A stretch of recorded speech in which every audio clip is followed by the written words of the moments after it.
Hypocrisy. Hey, what's up, guys? Welcome to Lawsplaining the Interwebs. I am your host, Nick Rekieta of Rekieta Law, a small law firm in central Minnesota. And with me today is a very old, emphasis on the old, friend, Mr. Heith. How are you doing, buddy? Pretty good. How are you? I'm great, I think. I don't ever know anymore. Have you... Not to jump right into topics, but as I get older, I never know if I'm good or bad. I feel like I'm alive, so that's fine. I don't know that I've ever known that. Here's the worst part. Okay, so I hurt my back a couple of days ago because I was stupid. Did some exercise or something like that. You got to stop doing exercise. That's your key problem. Really right that now. That's the problem, right? So, I've been getting into kettlebells a little more lately, but I think what happened was that I'd fallen earlier a couple of weeks ago on the ice, and I think I jacked something up then and then just made it worse. But anyway, it's humbling to be not quite 40 and not being able to get out of your bed or out of a chair. So it's bad. I think of that like every time I try to move at all. Like I have to get up. It's like, that's such a long way to go from sitting to standing. It's like... Right. It's like when I was 20, it would have been the same as climbing Mount Everest. It's hard. I mean, I'm putting my son to sleep. He's like 19 months or something. But he's huge. He's a giant child, and I'm rocking him to sleep. But I can't get out of the rocker tonight. I had to do like a little. You had to use the rocker momentum. Little rocker momentum. You had to build up to standing. And this is, it's like, good Lord, what have I devolved to? But this is so I'm telling my friend at work, and he's older than me by several decades, and he's like, well, welcome to old age. And I'm like, stop it. I don't need to know about this. Yeah, it's an experience. Getting old as hell is an experience. But that's not what we're here to talk about today. No. We are not here to sit and lament on our oldness. We're here to talk about what I consider a different product of aging. And it's something I've talked about a little bit recently, and I really wanted to have you on for it because I was talking the other day about influencing and impacting the world around you. And I feel like it's something that when we're young, we really want to be able to do it. But for some reason, most people when they're young can't. The effect that they want to have is not the effect that they end up getting for whatever reason. I think a lot of it has to do with a prejudice against younger people by people in any sort of establishment. I don't know if you've heard the expression, but I'm sure you're familiar with the concept of no one will respect you until you're 40 or 35 or 45, whatever it may be. But when I worked in the financial industry, they basically said, you're going to be a grunt until you're 40 because no one will listen to you until you are. And so the interesting thing about all this to me is seeing how my friends and acquaintances and networks that I've known forever, how they are now getting to that age where the ripples of their actions grow and multiply. And I was talking to you about the school because you're actually part of building a charter school, which is such a weird thing. Like, I don't know, when you were young and someone was like, what are you going to do with your life? You're like, know what? I'm going to make a charter school. I don't think that was probably high on the list, but Yeah, right. No, it wasn't. It was actually a little bit kind of by accident, actually.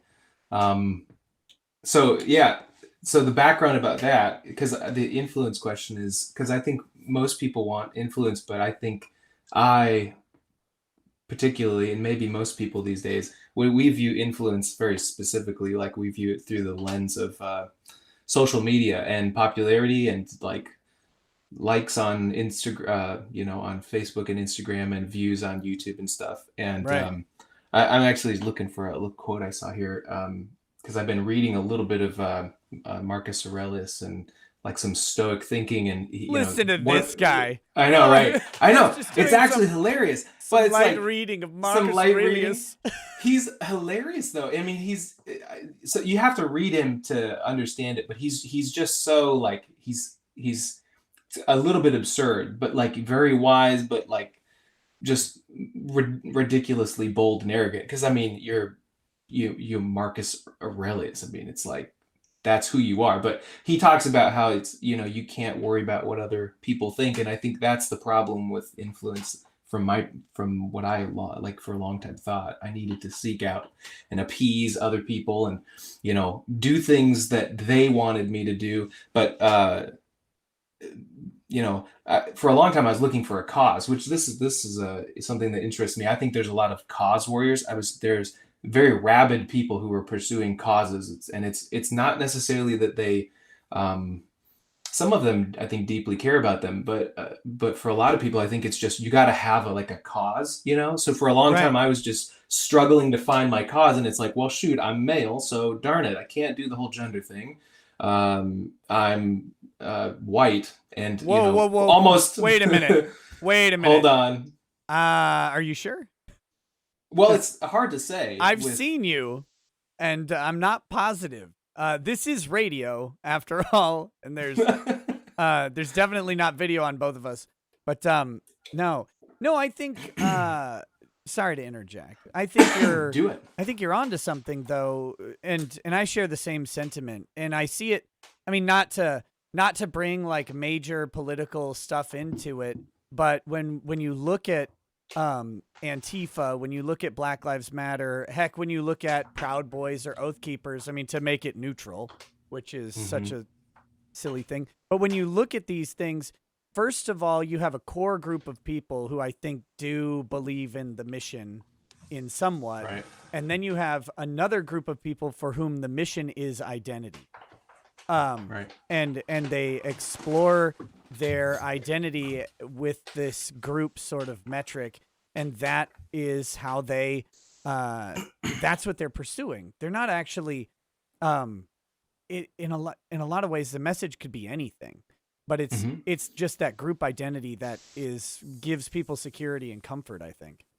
Yeah, I mean that's what I mean. It doesn't matter what the cause is, but I mean I remember thinking very specifically. I remember being in school thinking specifically, I don't have a cause. Like I'm a white cisgendered male. I just recently did like our like ancestry DNA, and it's like I was hoping for something like a little bit spicy, like a little weird, because we've always been, oh yeah, we're German, we've got a little, and it was exactly that. There was no surprises. It was like 43% German, 23% English, and a little bit of Russian scattered in, and that was it. Like, I can't get more European, and I'm like stuck in this, And so I just kind of felt like, man, I have no cause. I'm not going to have any influence, because those were the only sorts of people and causes that I saw gaining influence around me. Right. And well, I mean, that's orchestrated. Like that's. Of course it is. Yeah. Yeah. That's done by design. For sure. And I don't want to disparage people who genuinely have, because I do think that there are causes out there. Like, I think, I think if people, when they are very passionate about, I have some friends who are very passionate about, for example,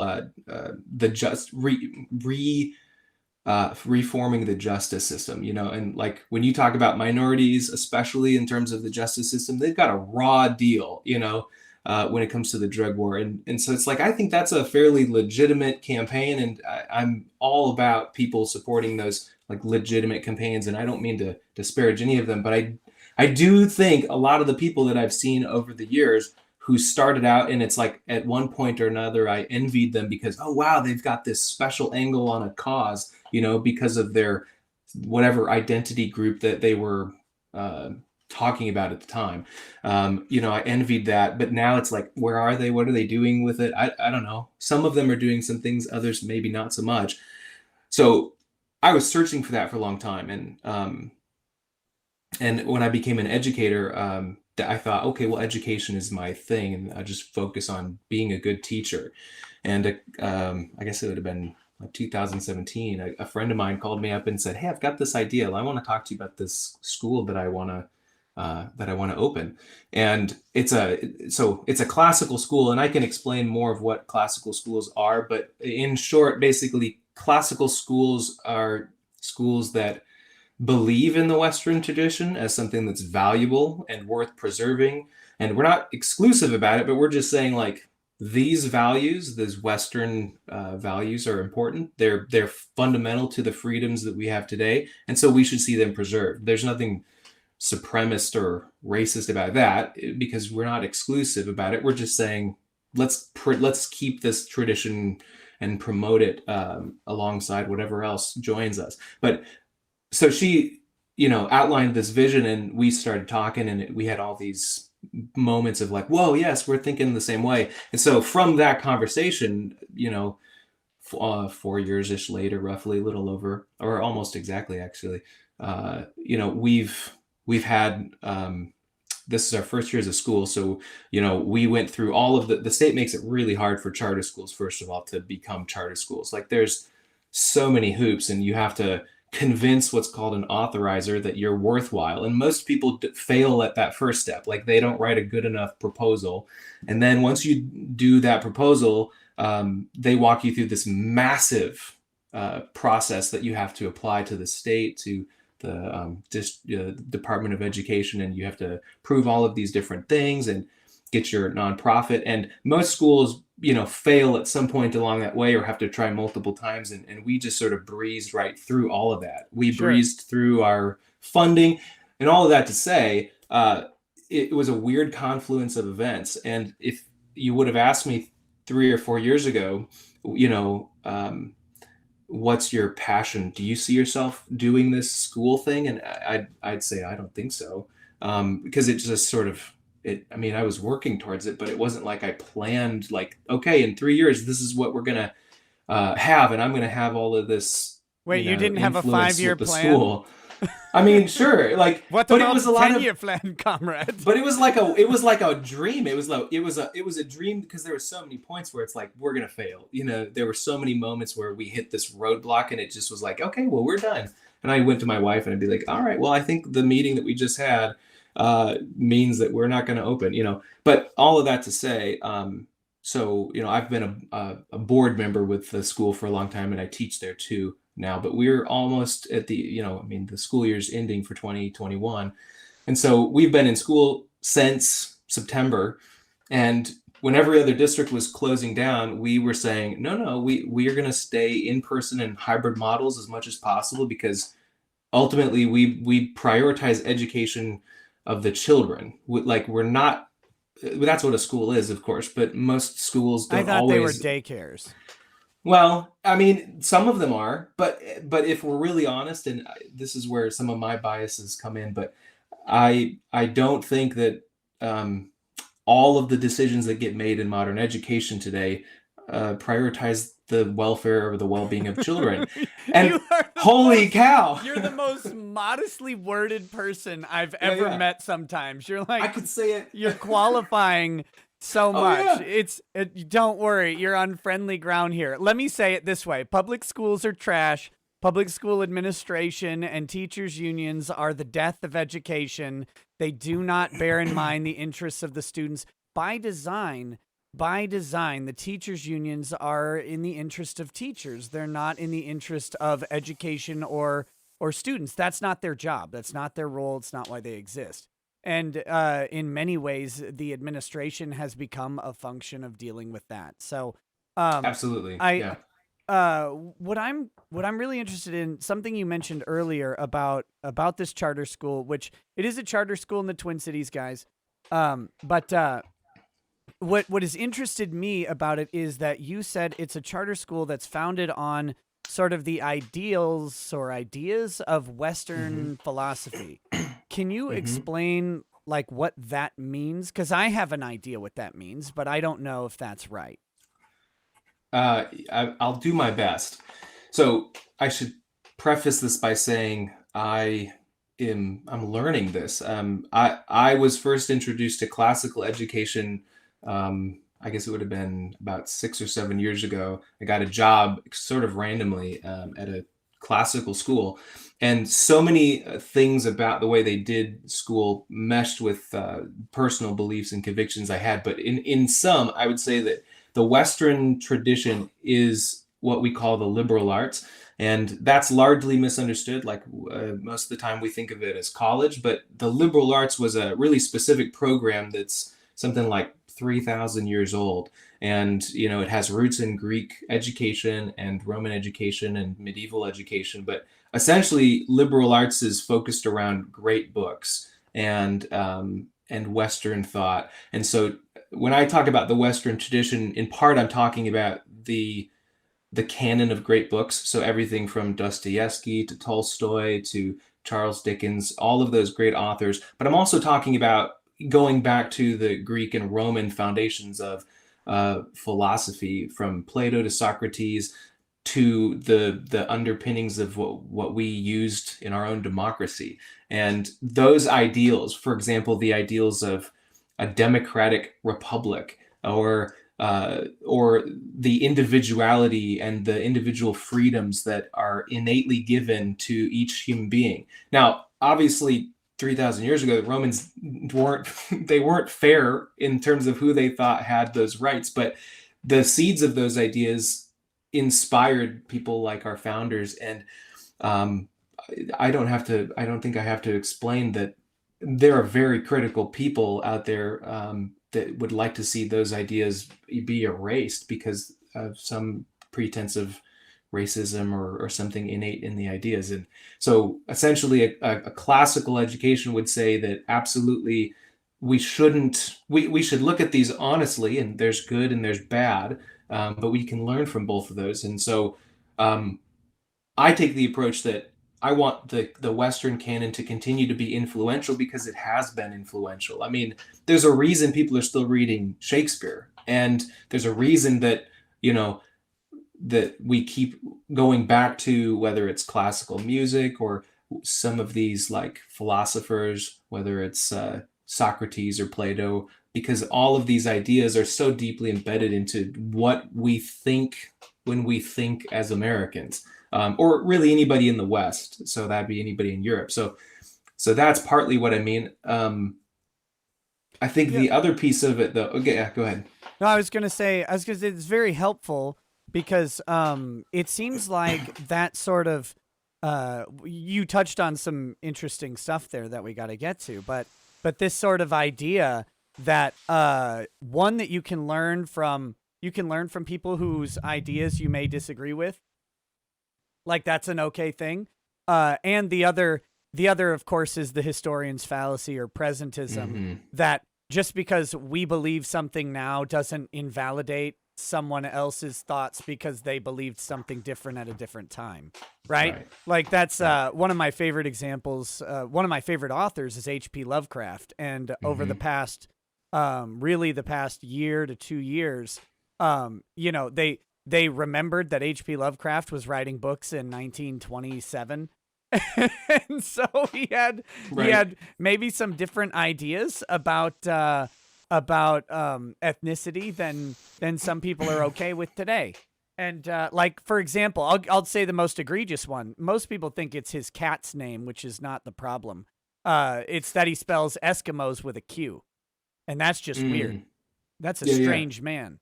Um, Yeah. but no, so, of course, now we're going into a guy who has laid the foundation for quite a bit of the modern horror genre. And we're like, Mhm. well, but, he didn't he didn't see black people in the same way that a certain group of people wants to see black people in 2021. Therefore, his contributions to the literary world are garbage.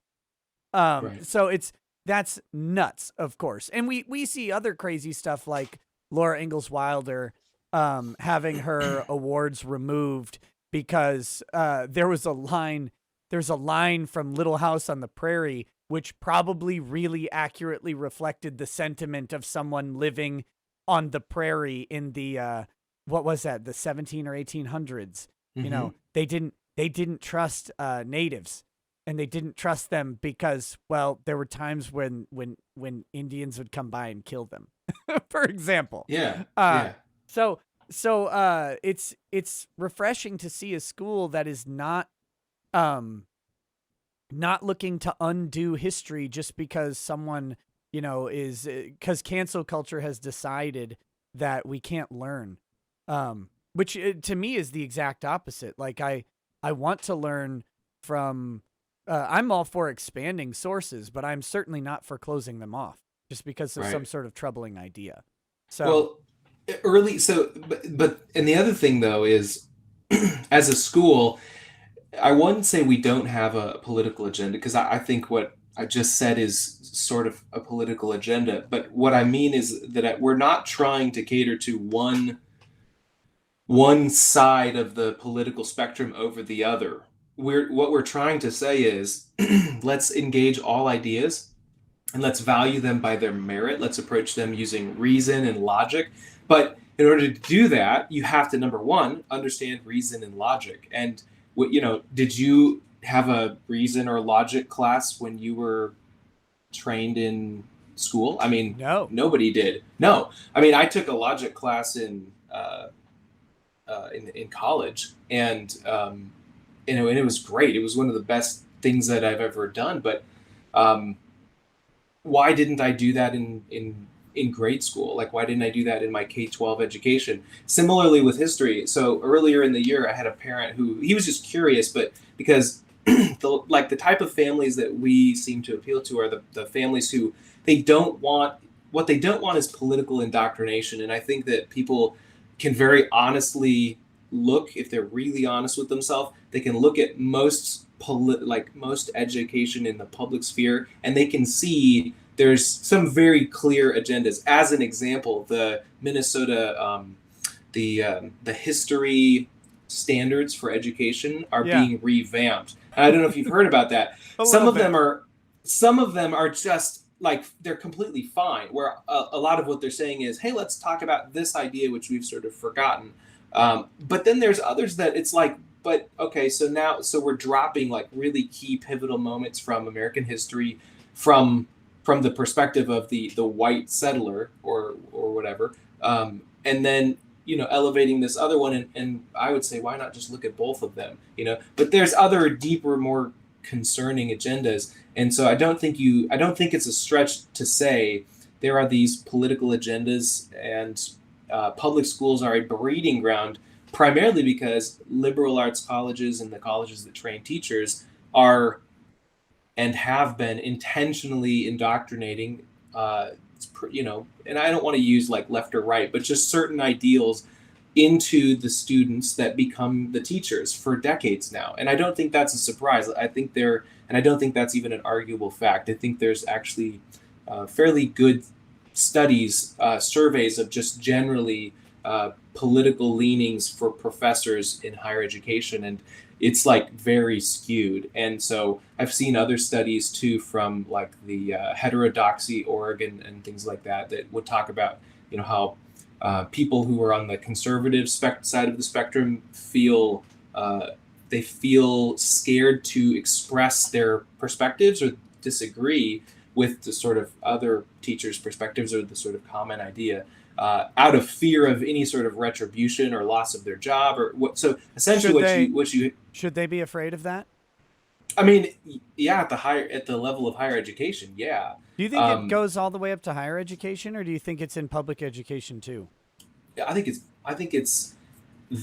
everywhere. So I've Yeah, I taught don't in think it's public schools. as I'm saying it. I'm like, I don't think this is limited to education anymore. I mean, I think No, it's like the idea of conservatism or anything, even remotely center right and beyond yeah. is I mean, even middle of the ground, even moderate, is because you can't be moderate anymore. right. If you're in the middle, that means you haven't chosen a side. So you just have to pick. Are you going to be with the Nazi evil people or the good people? And that's a very gross simplification, but I do get that opinion or that perspective sometimes. But my larger point was just that the type of agenda that we're looking to promote isn't an agenda where we want to tell people how to think.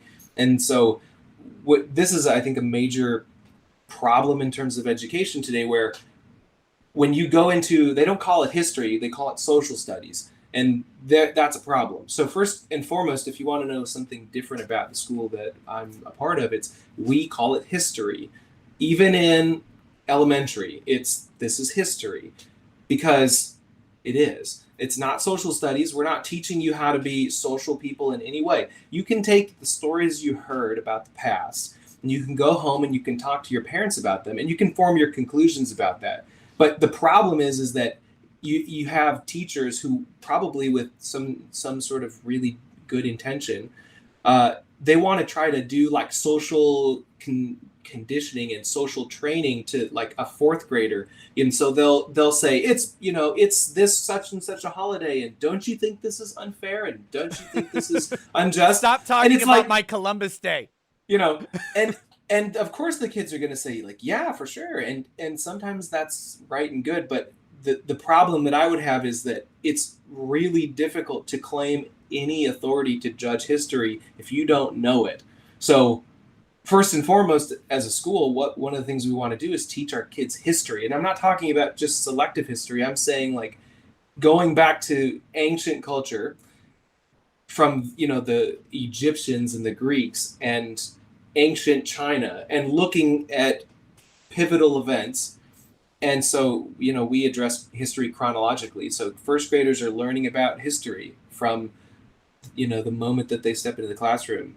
My history class is a third and fourth grade class, and we just finished talking about the Manchu dynasty in China and the Mughal rulers of India. And so it's, we're not just looking at the Western side of the world, we're looking at everything. But we're looking at, like, okay, so while that was happening, what was happening in Europe? Well, the 30 Years' War was going on and all of this stuff, but things that you never heard about, right? It's like, so how do you propose to judge what's happening now if you don't understand what even happened 100 years ago or 200 or 500 years ago? Because history has cycles, and so you got these people who, without any basis or foundation in history, let alone in psychology or logic or any other number of disciplines that you should probably have mastery of, and they want to be judge and arbiter of, oh yeah, this is how we should interpret and believe more morally, with what's going on. So that's one, I think, key difference. Well, I learned the other day that there are cultural differences still in the world. I don't know if you heard this. Ooh, Did you know that? yes. That in different countries they have different cultural things than we might have here. That doesn't sound right. Yeah, in fact, it was this old guy. He was talking to somebody, and he said that the way the Chinese are treating the Uyghurs is that's a cultural difference, like enslaving them and putting them in education camps. That's culture. I don't remember who it was. It was some guy. I don't either. But Yeah, some older guy, probably not very influential, so it probably doesn't matter, really. I don't know. He asked for oatmeal in the middle of his speech. I'm not sure what happened. He had to take a break to drink his prune juice or something. I feel bad, by the way, for President Biden. Let's just name him. But I feel bad for him. Listen, Sorry, I'm not even. I don't know. It's possible that he's cognizant of everything that he's doing, but I'm not sure. I doubt it. Honestly, I don't. Man, I watched. I think he's good-hearted Joe who's got puppet strings that he has no clue, and I think it's. I don't know. That's me being a little conspiratorial, but a little conspiratorial is okay. just a tiny bit. There's a couple super chats I need to read. Sure. YouTube does this annoying thing where they move them now if they came in before the show, so I got to get those. And then we've got a couple that came in during the show that I have to address too. First, this is from Nate Dog T1998. Says, internet autism acting up. You find that flat earth case. Barrow County, Georgia case 2019-MV-1104. Chat sounded interested. I don't know. Take that, you kangaroos. I was looking for it. I didn't spend a bunch of time looking for it, but now that I've got the case number, I'll find it. He wants me to look at a legal case where someone apparently is a flat earther and they won. a recent case in Georgia. So I've got to find this out. Because, okay, this is the most important thing I need to know about your little school or whatever that you're doing here. My little school. Wow, so Do disparaging. you, look, it's this project that you have. Um, Yeah. do you teach these children the truth about Australia? Which truth is that? Stop acting like you don't know. You mean that it's a circle around the No, flat that's part of the Earth, Antarctica. or is that Antarctica? Australia just Antarctica. doesn't exist. Oh, really? I have not heard about this. Tell me more. I'm a teacher. How could I not know this? How could I not know that Australia doesn't exist? Today, let me just explain. This is simple. I can explain very simply how Australia doesn't exist. Today, I read a news story and it said the cotton candy caves of Australia are real and they're beautiful. What? Exactly. This is the fakest country to ever exist, and I can't believe it. I'm not sure I trust you right now. Fighting Slug says last time Ethan Van Sciver was on your stream, he said we needed lockdowns because his son lived with him and worked, so we needed to sacrifice to protect his vulnerable self.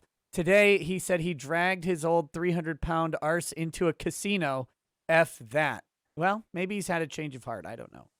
Mithran Emmer says, but it's like totally important to like study history from the like viewpoint of like POC LGBTQIA2 plus people because like we haven't heard those voices because much fifis. And Dogsplain says HR 1146, HR 127, HR 8 make me want to induce the GFY Act, where anyone legislating against an enumerated right be tried for treason by a jury of mayors of county seats of their state. That would be pretty good. Okay, so anyway, getting back to this stuff, getting back to the school and talking about it, because I do want to get to kind of the importance of, in general, alternative schooling as a topic. Because I think this past year, which you were telling me on the phone, just based on how successful the school is at growth so far, what people are thirsting for something that they're not getting in public school anymore, right? Like that's my impression. I don't know if that's correct, but so I want to get back to that. But what range of grades does your school teach? Is it a K through 12 school, or is it working up to a K through 12? Where is it right now? Well, right now it's K through 4. Next year we'll add 5th grade. Each year we'll just add the next grade as the top class graduates. We're going to go all the way up to K-12. And a lot, it's going to take a little while. Obviously, I don't know that we'll jump right into, the high school necessarily immediately, but the idea would be if all things go well, we'll add that. So right now it's just what we call in the classical world, it's a grammar school, because we're just learning the basic facts of life and of the different disciplines. And so, and I love it. Like, this is the age where kids actually care about learning. I mean, I could bring up any obscure thing. I mean, as an example, we were talking about boron elements, which, if you know what boron elements are, but these kids are excited about it. They love learning about aluminum, but what's nice about that, though, is that there's no cynicism at that young age. They want to know, like, they're hungry to know about the world. They're curious, and that's a quality that gets stamped out of kids. And so one of the pillars of our school, one of the tasks of our vision really is to not beat that wonder out of kids. And that's really hard. And part of it is because the state sort of makes us do school to some extent in some ways that are similar. So it's a double-edged sword. Like, if you're going to take state money, you got to do some things that they say, but you have a lot of freedom to do some other things with alternative curriculum or alternative methods to some extent. So I guess if I could pause here to go back, though, to tie into your first topic where you were talking about just doing something like um, Oh, influence and we're gonna I talk. We're gonna talk. You can talk about it now, but I plan on making that yeah. a big discussion element and Well, as we good. go. I just wanted to put in there just that, like, when you're asking if people are hungry for something as an alternative, I would say yes. And so, if you have concerns where you see whether it's legislation or where you see things in the culture around you that you are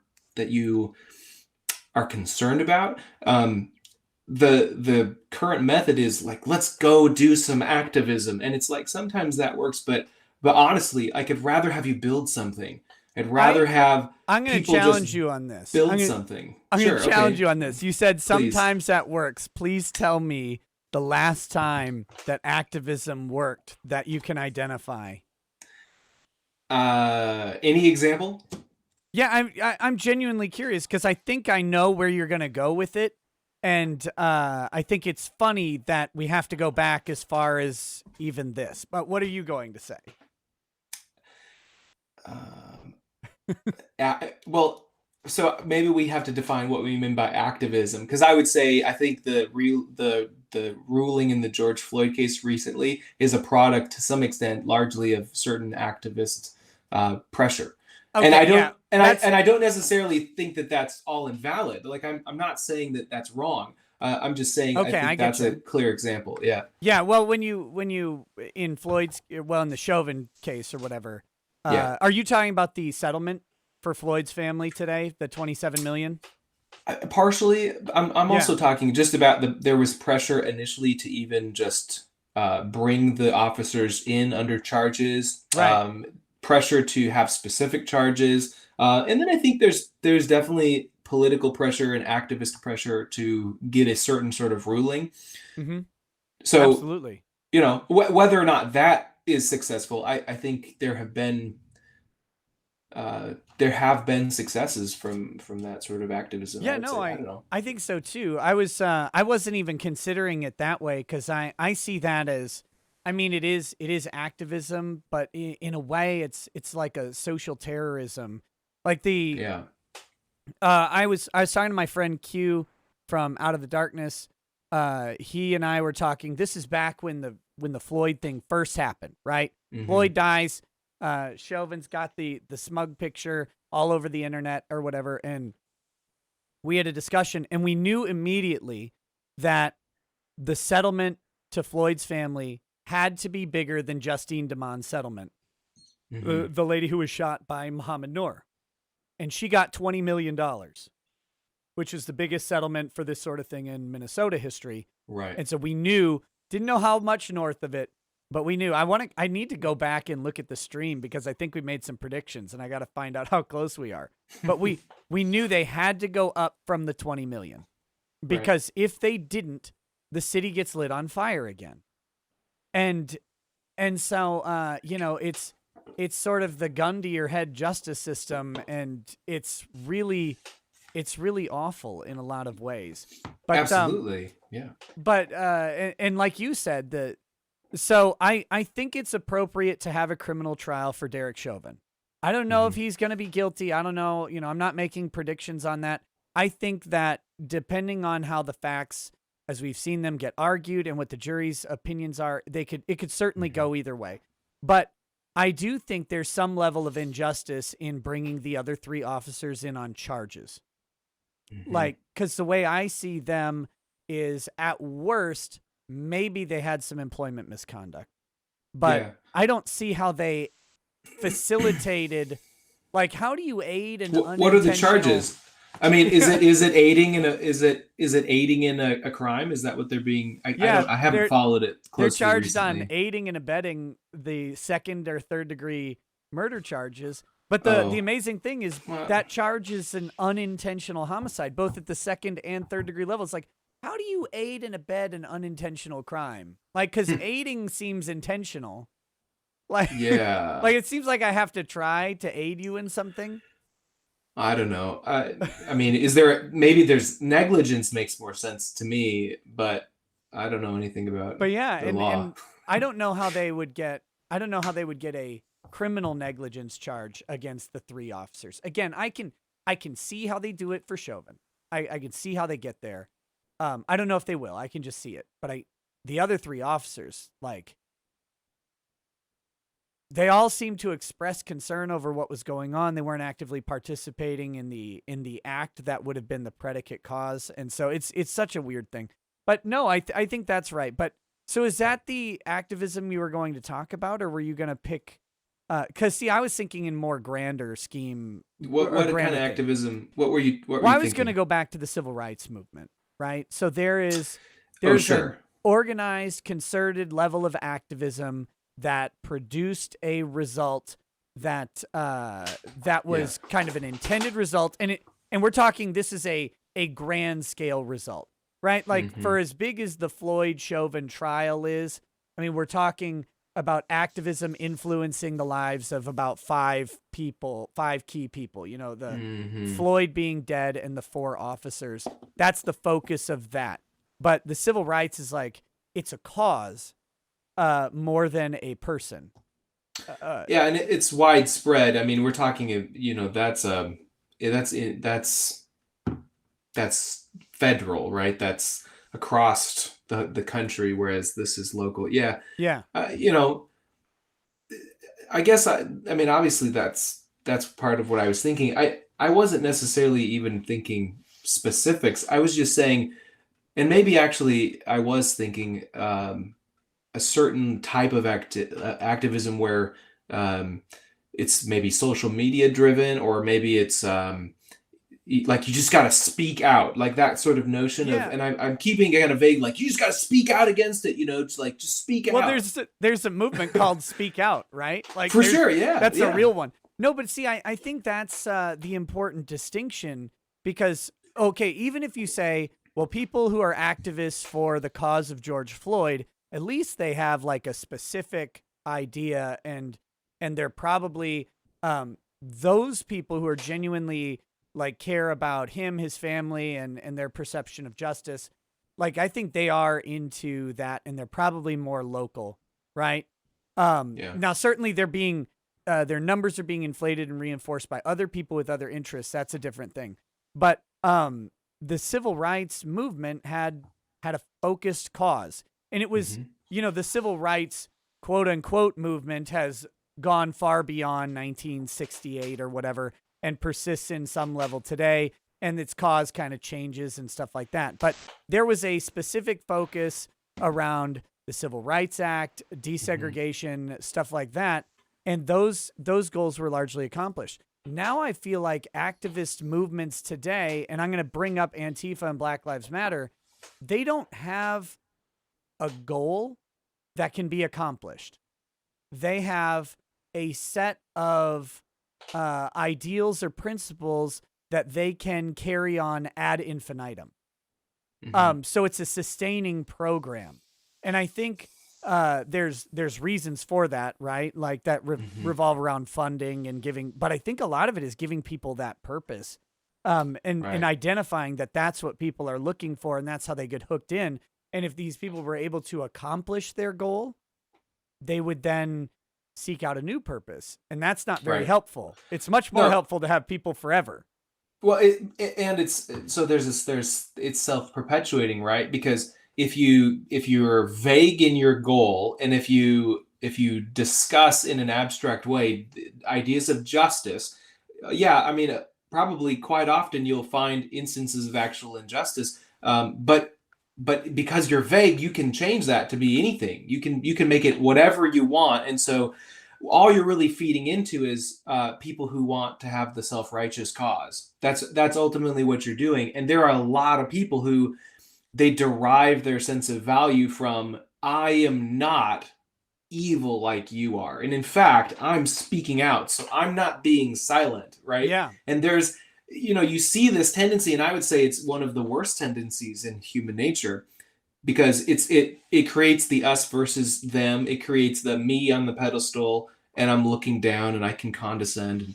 And I maybe they did it intentionally, but whoever's idea that was is it was pretty smart, but it's destructive because um, if you don't have this definite goal, then where do you go? You're not going to run out of injustices because people will always be, they're Well, always going to think something's unfair, and there probably always will be unfairness that's real. But whether or not that's what we're focusing on, you know, I mean, in a lot of ways, if we look at this on a very macro level, injustice has morphed from lynch mobs to mean words on Twitter.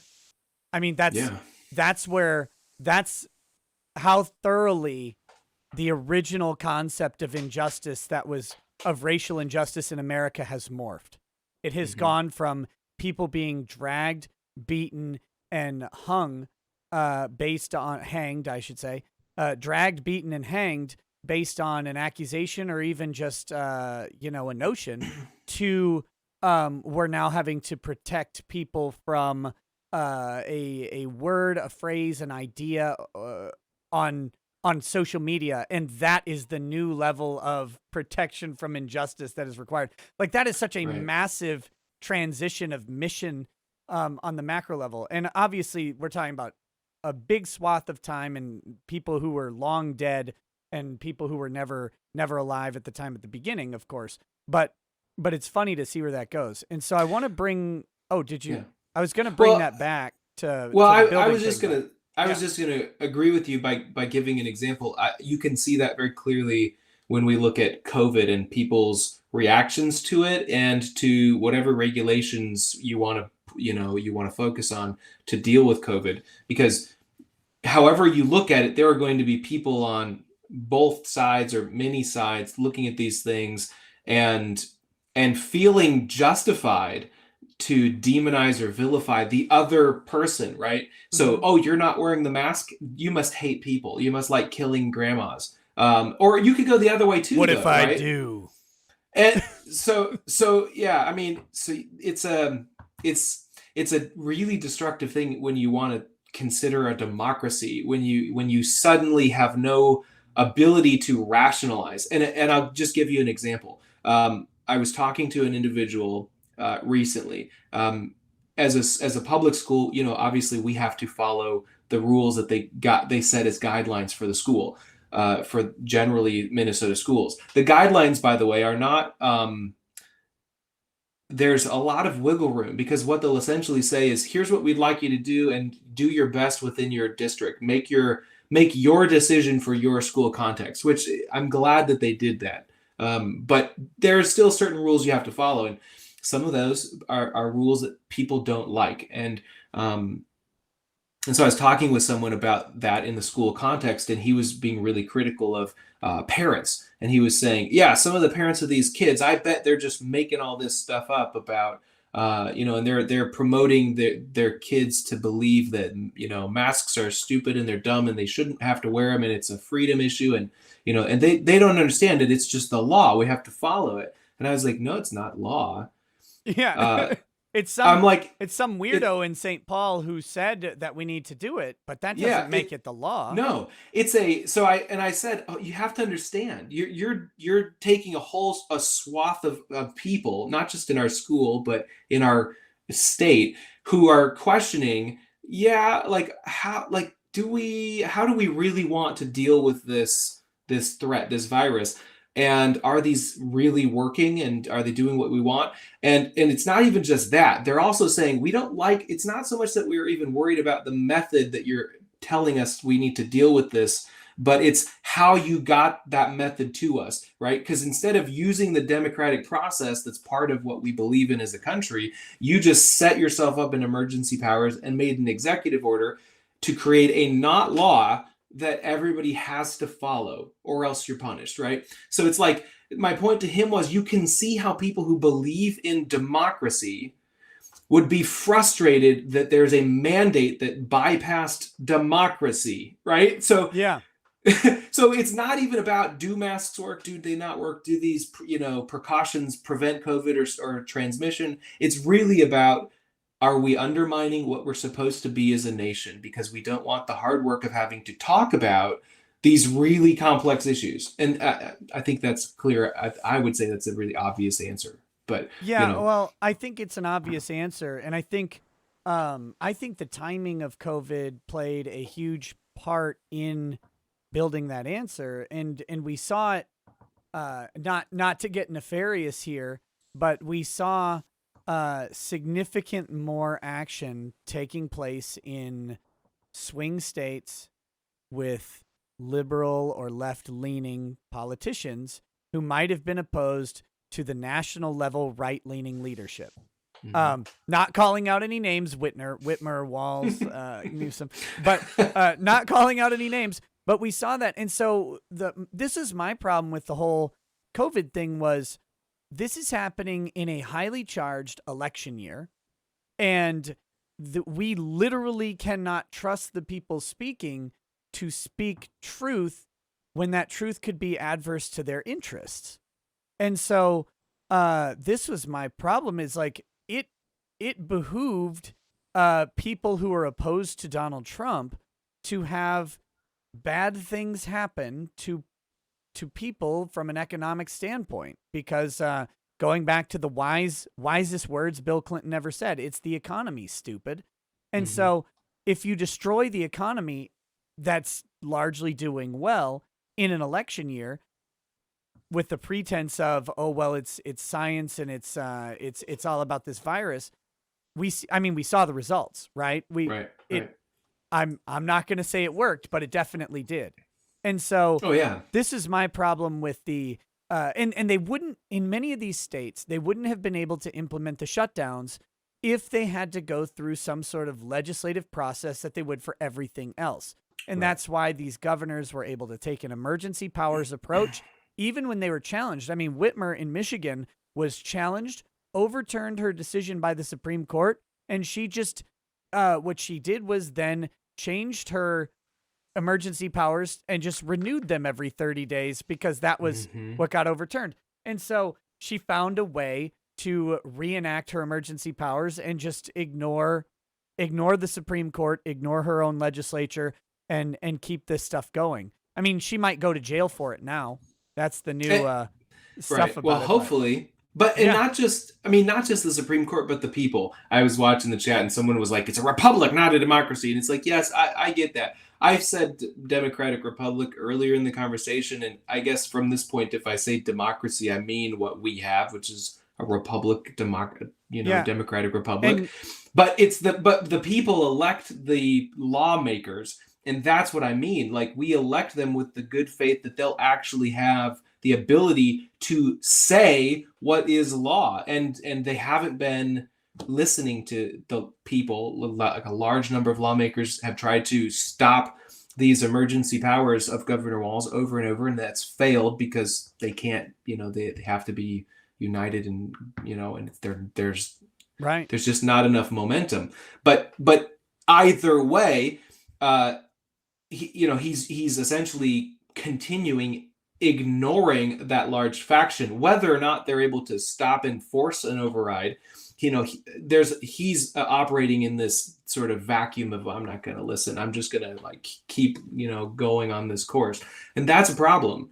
And by the way, the Republicans governed this way too, to some extent, with Donald Trump. Like, we were just as happy with Donald Trump making executive orders that we liked, that fit in our policies from a conservative perspective. And I think it's both wrong. Like, I don't think we should be promoting or encouraging these sort of government by fiat motions to get our agendas, because, again, it's not what we really want if we want to have some sort of say in the government. And so anyway, it's in the weeds there, but it is. But it leads me to something. This is just a side point. I was looking up the other day the number of executive orders, because I was like, oh man, how many did Trump do? How many did Obama do? All this stuff, because there was a lot of hubbub about Biden, who issued quite a few immediate executive orders, which I do disagree with. There was a big to do about it, so I was looking it up, and what's amazing is how remarkably few executive orders presidents have used in our lifetime, comparatively, and this is a bipartisan issue of the early 1900s. If we go back and look at one of my favorite presidents is Calvin Coolidge, because I think he is hilarious. But he issued more executive orders than Trump. More executive orders than Trump would have in 2 terms if he kept consistent.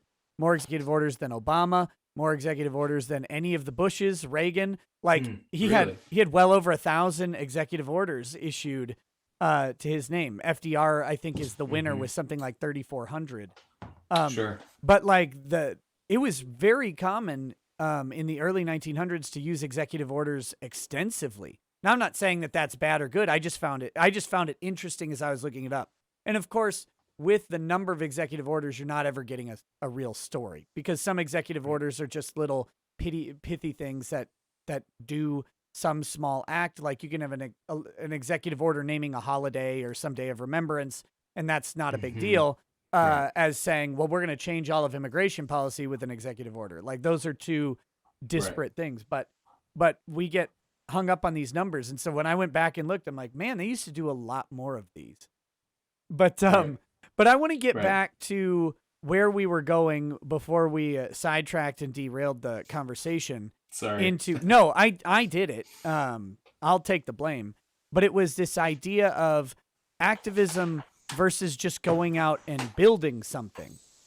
And where I was going to go with that was kind of the activism that I was talking about that is sort of the more, I guess, classical approach to it, or even in some respects akin to the Floyd thing. If you have a particular goal and work towards building something around that goal, that's a thing. But now activism itself is a buzzword that defies the completion of the project. And it's more about identity and an ongoing level of virtue insurance, maybe. And so I want to get back to that idea of building something, because I think that's the key. And I think that is more and more, that is how we do influence the world around us. But we don't, it's not for the goal of influence. It's the goal of accomplishing whatever you're setting out to accomplish, which is, it might be building a school. It might be like, for me, I try and make people laugh a little bit. Legitimately, my goal is every day that I get in front of the microphone, I hope to make someone laugh and make their day a little brighter. And that's, I tend to think I accomplish it, even if that person's me laughing and everybody else hates it. But, but no, there's like, it's a goal that I can set and I can achieve on a relatively frequent basis. There are grander goals for sure that I have. And obviously it's a different style of goal than what you're doing right now, where you're building a school. But I wanted to know kind of what you think about this concept, and if we can explore that a little more. I mean, yeah, it's so building. I mean, here's the thing about building. It's hard to build something. And I think there's a lot of in our society, a lot of times when we think about building, again, sometimes we default to this idea of the influence, like I've got to build my platform so that people pay attention to me, so then I can promote or whatever. And maybe that's true. I don't know. It's worked for some people. I think it's more of a minority than most people will ever, but yeah, I think it's the actual opposite. I think if people want to build, if their goal is to build influence to accomplish something, they've got it backwards, in my opinion. I think you start working towards the thing, you work at it relentlessly, and you just keep putting in the work. And then as you put in the work, that will, if it's attractive to other people, it will attract the attention and build the influence. And then that is a reinforcement of the work. But this is my problem. I watched the CPAC convention, which is kind of like getting cancer. But what Good happened? for you. Yeah, brave soul. It was, God, I don't have the patience. It was so boring. It was so boring for most of it. And that's what I saw over and over. And one of my biggest criticisms of all these speakers were they would get up there and they say, we want to build this, but we need you to do X, Y, Z. We need you to go do this. We need you to buy this book. We need you to attend this thing. We need you to speak your voice. And it's like, Hmm. That's backwards. You're trying to build up the influence and then utilize that influence. I want to the one of my favorite speakers of the convention was James O'Keefe. I keep mixing him up with the guy in Charlottesville who ran over the lady. That's not right. One of my favorite speakers was James O'Keefe, and it was because he didn't come out and ask for anybody's help. He came out and said, Yeah. here's what Project Veritas is doing. And I don't ever remember James O'Keefe begging for a bunch of help. I remember the first time I heard of Project Veritas was, he was going into abortion clinics undercover and recording them. And he started playing this stuff and exposing, Planned Parenthood and how they actually interact with people to the world. And it was shocking. But I don't remember him begging for a bunch of volunteers to go do it. Hmm. He and a couple other people got together and started doing this journalism. And then Right. it's attracted a ton of attention because he does it well, he does it consistently, and he's relentless at it. And I think that's what building influence is really about. Yeah. No, I mean you're right. That's essentially that's what I was sort of thinking, that we want to try to get a following, but then where are you going to lead them, and how do you know you're leading them somewhere worthwhile until you've actually been to that place and you've made the thing and you know that it's worthwhile. So if I can put this in the context of education or the school, Yeah. one of the things that has made me passionate about this is that um, most schools focus on well, there's different debates in the education world, and I won't bore you with those, but it's sort of like skills versus knowledge, like what's more important? Do kids need to know how to do the skills so they can get the good job, or do they need to know stuff so that they can be literate and then get good jobs? And it's like kind of both. But both of those are wrong. Those are wrong targets to aim at. You need to aim beyond that. You need to aim children at a life that's focused on doing something good or true or beautiful, or meaningful. We essentially have built schools for the last several decades that have made cogs, right? Like we're gonna plug you in the 9 to 5 system, and you're gonna go get a great job, and it'll be super high paying, and it's gonna suck. It's just gonna be torture. It's gonna be hell. But if you do it from like 30 to 65, you can retire, and then you don't have to do anything, and you can just waste your life doing whatever the hell you want, right?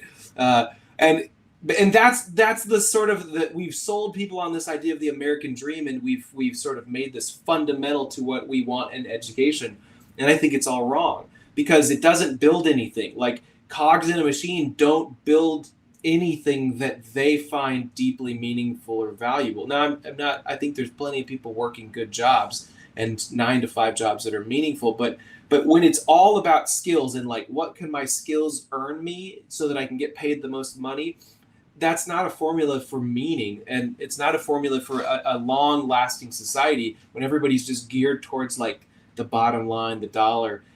So if you're building something, the proper goal would be to say, what can I build that is the most meaningful? What sort of purpose can I imbue? For some people, it could be an art or a hobby that ends up becoming a passion. I mean, one of the great things about alternative media has allowed people to promote their passions. I mean, I love that. On Instagram, for example, I don't do a lot of it, but I like following artists on Instagram because there are some people who are doing amazing art, and it's like body painting artists. Body painting. That's yes, who I follow on Instagram. Lots of body That's painting and glitter and yeah. Honestly, it's just anything. I just sometimes I'll just sit and I'll just go through and I'll just follow from one artist to the next, and it could be any type of art, nature studies or watercolor or whatever. But these are people who are they're focusing on developing something they're passionate about. They're good at. They're building something. Right. And then because that thing is something that's valuable, and I don't know what is valuable really about a picture, other than when I see it, I'm amazed, and my sense of wonder is piqued, and I'm like, whoa, how do they do that? It's unbelievable that someone did that with a pen or a brush. Let me challenge that a little bit. Not really challenge, but I think I think when we look at value of art, or hobby or whatever, I think we intrinsically or inherently, whatever it is, we look at it wrong because we look at it externally. And I think this is a part of that entire thing. And this is the aspect of social media that we're eliminating this unconsciously maybe. But you're looking at a picture, you like it, but you go, I don't know, what's valuable about that because you're trying to impose in some way your perception of value on it. But I think that's the backwards thing. And if I'm not mistaken, that's kind of what you're gearing towards these kids. And if we're putting it into like classical terms, it's Maslow's hierarchy, right? The value of the art is entirely to the artist. It is the self-actualization, self-fulfillment. I know so many people who are aimless in what they want to do, like in what they do. It's not like I'm not going to say people should know what they want to do because I hate that. Well, what do you want to do with your life? That's such a loaded question. But there's so many people who wake up every day and they don't have anything because they don't have anything to do. One, they're trained to be a cog, so they like if they get to a cog like position, they go do it. And I did that, right? Like I worked my 9 to 5 jobs for plenty of time. I hated it. But it was the way you did things. And so there's that part. But I feel like people get trapped in, for a lot of reasons, time, economics, all sorts of things. But they get trapped in that idea and they don't ever get to progress to the top of the pyramid. And that's what we're seeing with social media is that, social media takes something that doesn't have a large enough external value, like a painting or those pencil sketches that look lifelike or whatever. You can find a bunch of people who can do them, and you really like if you tried to buy. No one's gonna sell one of those for like $50,000, right? Like I know artists who sell paintings for $50,000, $100,000. I know these people. And I know other people who are as talented but will never be able to do it because there's not the same level of external value on what they do. But both of them are reaching a level of self-actualization and expression and passion, and that is where the value is. Now, what social media does is it comes in and in a way democratizes price and cost and allows that thing, that individual project that they couldn't sell for a whole lot, but by getting enough views and eyes on it, it becomes value and generates that external value in a different way. Am I making sense here? Yeah. I mean, you're exactly right because you're right about misplacing the value because ultimately it is important to have skills. It's important to have knowledge. It's important to, by the way, make good money. I'm not saying that's not important, but I'm saying, and I think part of what, in terms of education, I think we often miss is that what you're talking about is someone who is living a life that they find valuable. Because ultimately, some people aren't going to have the intellectual capacity to live a life of the intellect. Because let me back up. I'm starting to make an argument that says essentially like, where is the value in life? Like, is the value in life your money, the amount of money that you make? Well, you know what? What if you don't make that money? What if you lose that job? What if you have to stop working the job because of something out of your control? Is it the position of power? Well, what happens when that changes and suddenly you're at the bottom rung? So that's a wrong thing to aim at. The other thing would be like intellect. So you could say, oh, it's a life of the mind. It's being able to read and think and philosophize. And it's like, yeah, but not everybody can do that equally. People are differently skilled. So it can't be that. Right. Well, what if you lose your mind? There are people who get dementia, or you have problems and you forget. Car accident, you get a brain injury, anything. You could lose that. So that's not where meaning can come from, or should ultimately come from. And there's all these other things that we're aiming at, where it's like, oh yeah, that's going to make meaning in my life. That's going to add value to me. And so ultimately, but what's beyond that? Are there things that you can do and build? And yes, some of them are intellect, and some of them are working with your hands and skills that you might be able to lose. But can you find a handful of those and then bring meaning into your life? And I think when you're talking about building stuff, that's how you build something, is you find what's meaningful to you, you build it, you develop that skill, and you make it as good as you can. And eventually, if you want, you can start showing it to people, and they'll see. Not everybody will see it the same way, but a lot of people will see that, yeah, that's valuable too. I always think about this in terms of the craftsman. I think to some extent, we've lost as a culture the respect for the craftsman. Wouldn't I don't know, maybe Oh I'm yeah, yeah. Uh, like, Absolutely. and I'm not. Mass production has been amazing, right? Because there's so many things like the computers we're using that are mass produced, and there's a certain level of craftsmanship that goes there. But I'm talking about, the craftsman that it's not even that he's making the product the most, the highest quality, the most efficacious. It's that he's spending the hours and the sweat, the time, doing the intricate work. And I think that as a society, part of what I'm hoping these kids can aim at is that, like, whatever it is, if it's woodworking, if it's, I don't care what it is, if it's Instagram, but you find that thing and you build it because you find the value in it. It's bringing meaning to you. And so, to some extent, it's about reclaiming craftsmanship. We want our students to have hobbies. And one of the things I tell the teachers, I just told them this the other day because I do a lot of the teacher training, is be let your students see you living a good life, a full life. Let them see you doing things that are significant, that are meaningful, and enjoying life. And you want, as a teacher, the best teacher is the teacher that the students want to be like. So you have to ask, one of the measures of a great teacher is you ask yourself, do my students want to be like me?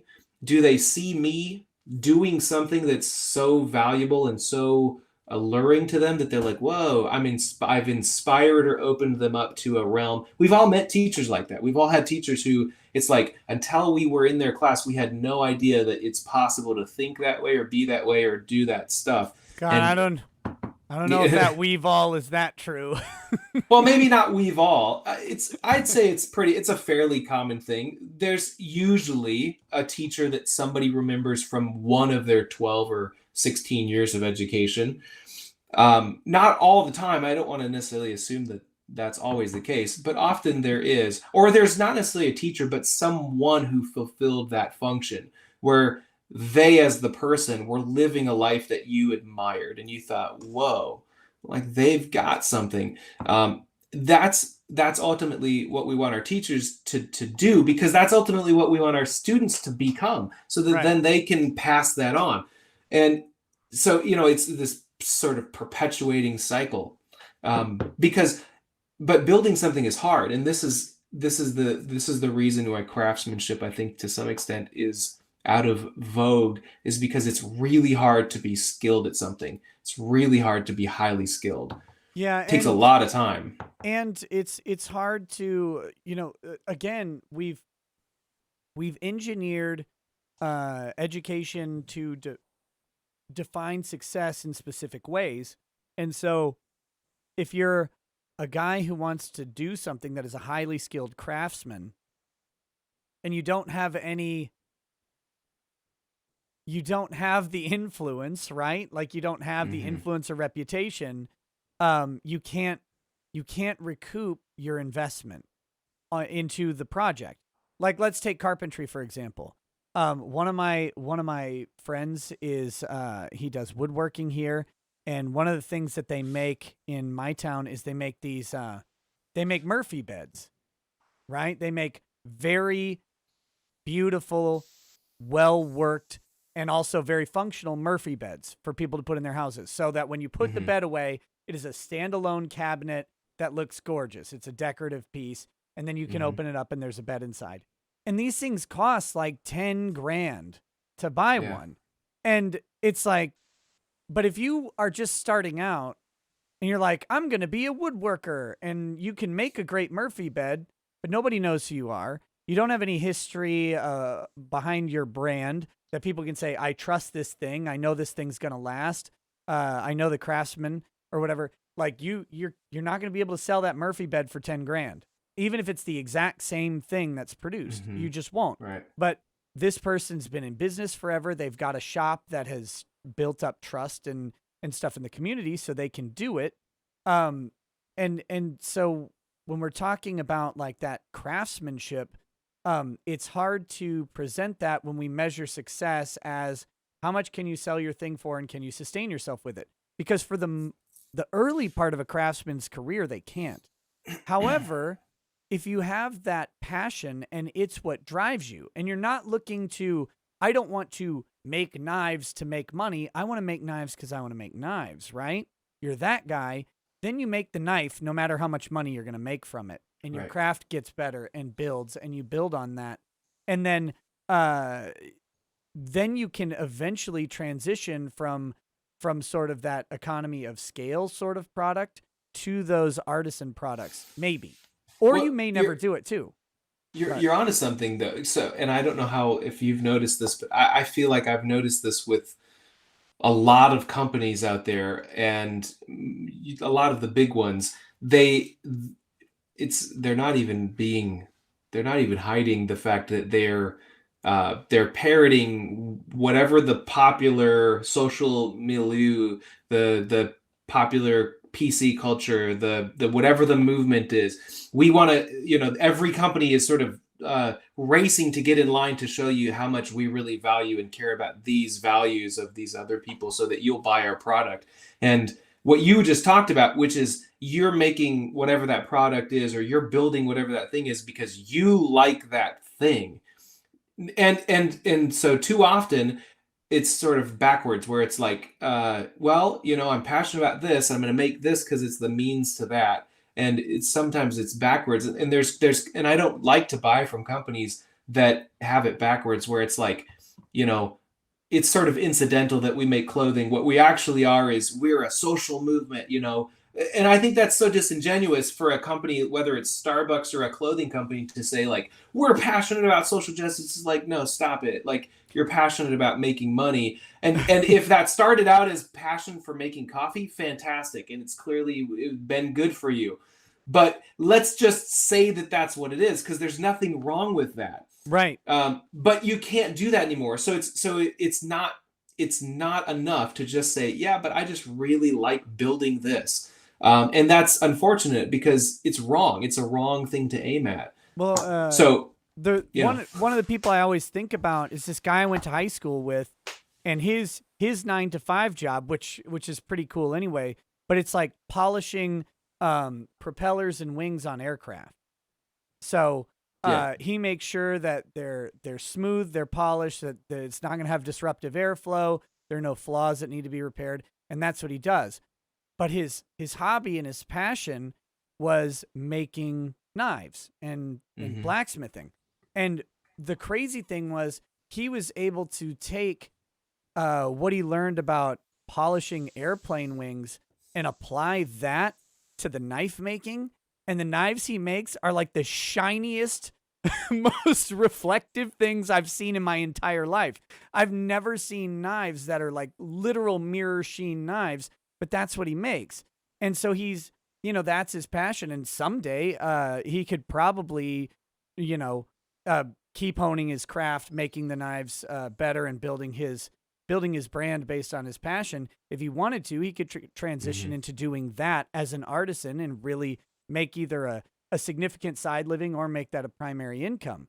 I mean, that's I was watching a guy on YouTube who makes Damascus knives the other day, and it's like, God, I want one of those so bad. I want that so much. Those are cool. I want one so much more than I would want like a Shun knife, which are really nice, but they're also a manufactured product that's churned out, thousands of them a day. Whereas this guy will spend a month making this one knife, and he'll put every bit of his creativity into it. But you're gonna pay for that, and that guy has built his business on it. But if you're talking about building, what you just said, though, I mean, you've got this guy, he's doing this other thing when his passion is over here. And I was to some extent like this, and I know a lot of young people probably suffer from this. And I don't mean young like 16, although that's probably true, but I even mean people in their 20s and 30s who they find themselves in that situation where they're doing this thing over here that they don't really like. In fact, maybe they hate, um, but they want to be doing this. And if there's anything I've learned, and I mean, I'm not an expert in building.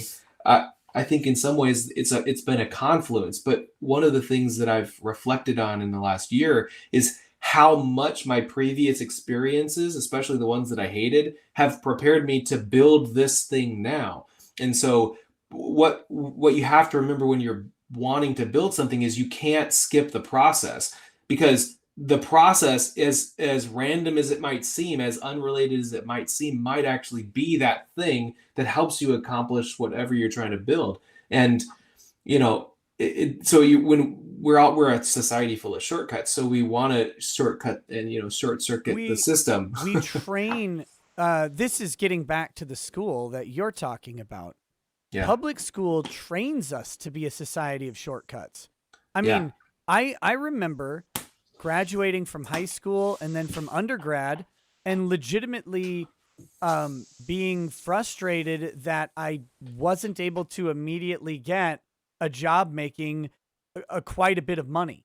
It never felt like I was able to get a job making enough, and I was like, "Hey, I put in all the work they told me I had to do, and I'm sitting here on like the front end of retail banking, wanting to jump off of a bridge." It was terrible, um, because I had been sold this idea that, first of all, I had been sold the idea that college was not a shortcut, and mm-hmm, or that mm-hmm, college that what I mean by it not being a shortcut, because it isn't a shortcut, but that it actually was a shortcut, but it was mm-hmm. just a 4-year long shortcut that would accelerate me to some Yeah. place of If you status. want to get that high job, high paying job, you got to go to college, right? Right, which is absolutely incorrect in No. general. Like Yeah, that's for sure. it doesn't bear out in that way for a lot of people. Well, So, I mean, it's weird that we don't. It's weird that we've abandoned the idea of apprenticeship as an example. right. Like, when, and this is a totally sort of separate project, but if we're going to be critical about higher education, let's just say it's ludicrous to expect an 18-year-old whose brain hasn't finished developing the part of his brain that keeps him or her from doing stupid things, and then we say, hey, let's spend tens of thousands of dollars to point your life in a direction that you have no idea whether you actually want to go or not, no matter how convinced you are in the Yeah. moment, because it's inevitable. I've been, number one of these students who changed direction, but number two, I've taught at higher education institutions, and I've talked with students after students who changed and thought, I don't know if I'm on the right place, and they've lamented over this and struggled because they're spending so much money when we could probably just solve the problem by creating apprenticeship programs in high school and saying, why don't you try this out? You think you're gonna like that? Go ahead, follow that guy, see what you like. And There's if you hate it, great, you haven't lost any money. It's weird that we don't do that. there's there's a great stand-up bit by John Mulvaney, and he's Oh yeah, uh yeah. I think he's pretty funny. I mean, obviously, no I've heard entertainer of him. on earth is going to agree with me politically, so I don't really worry Yeah. about that. But I want to point out that if you go look up John Mulvaney, you're going to find stuff that doesn't agree with you politically. It's okay. But he has this one You'll bit. be fine. He has this one bit about his school asking him for money. And he's like, Yeah, I think I've heard I this. already gave you $120,000. Yeah. I'm not going to give you more money now. I gave you this much money. And Yeah. you got me to agree to it when I was 17. I'm pretty Yep. sure that's illegal. And like when you go through the lunacy Yeah. of taking these kids and literally grooming them for this idea that they're going to go out of high school and make the second and biggest investment of most people's lives. Their first one is typically a house, and their second biggest is going to be their student loan debt. And they're going to, or not student loan debt, but tuition cost or whatever.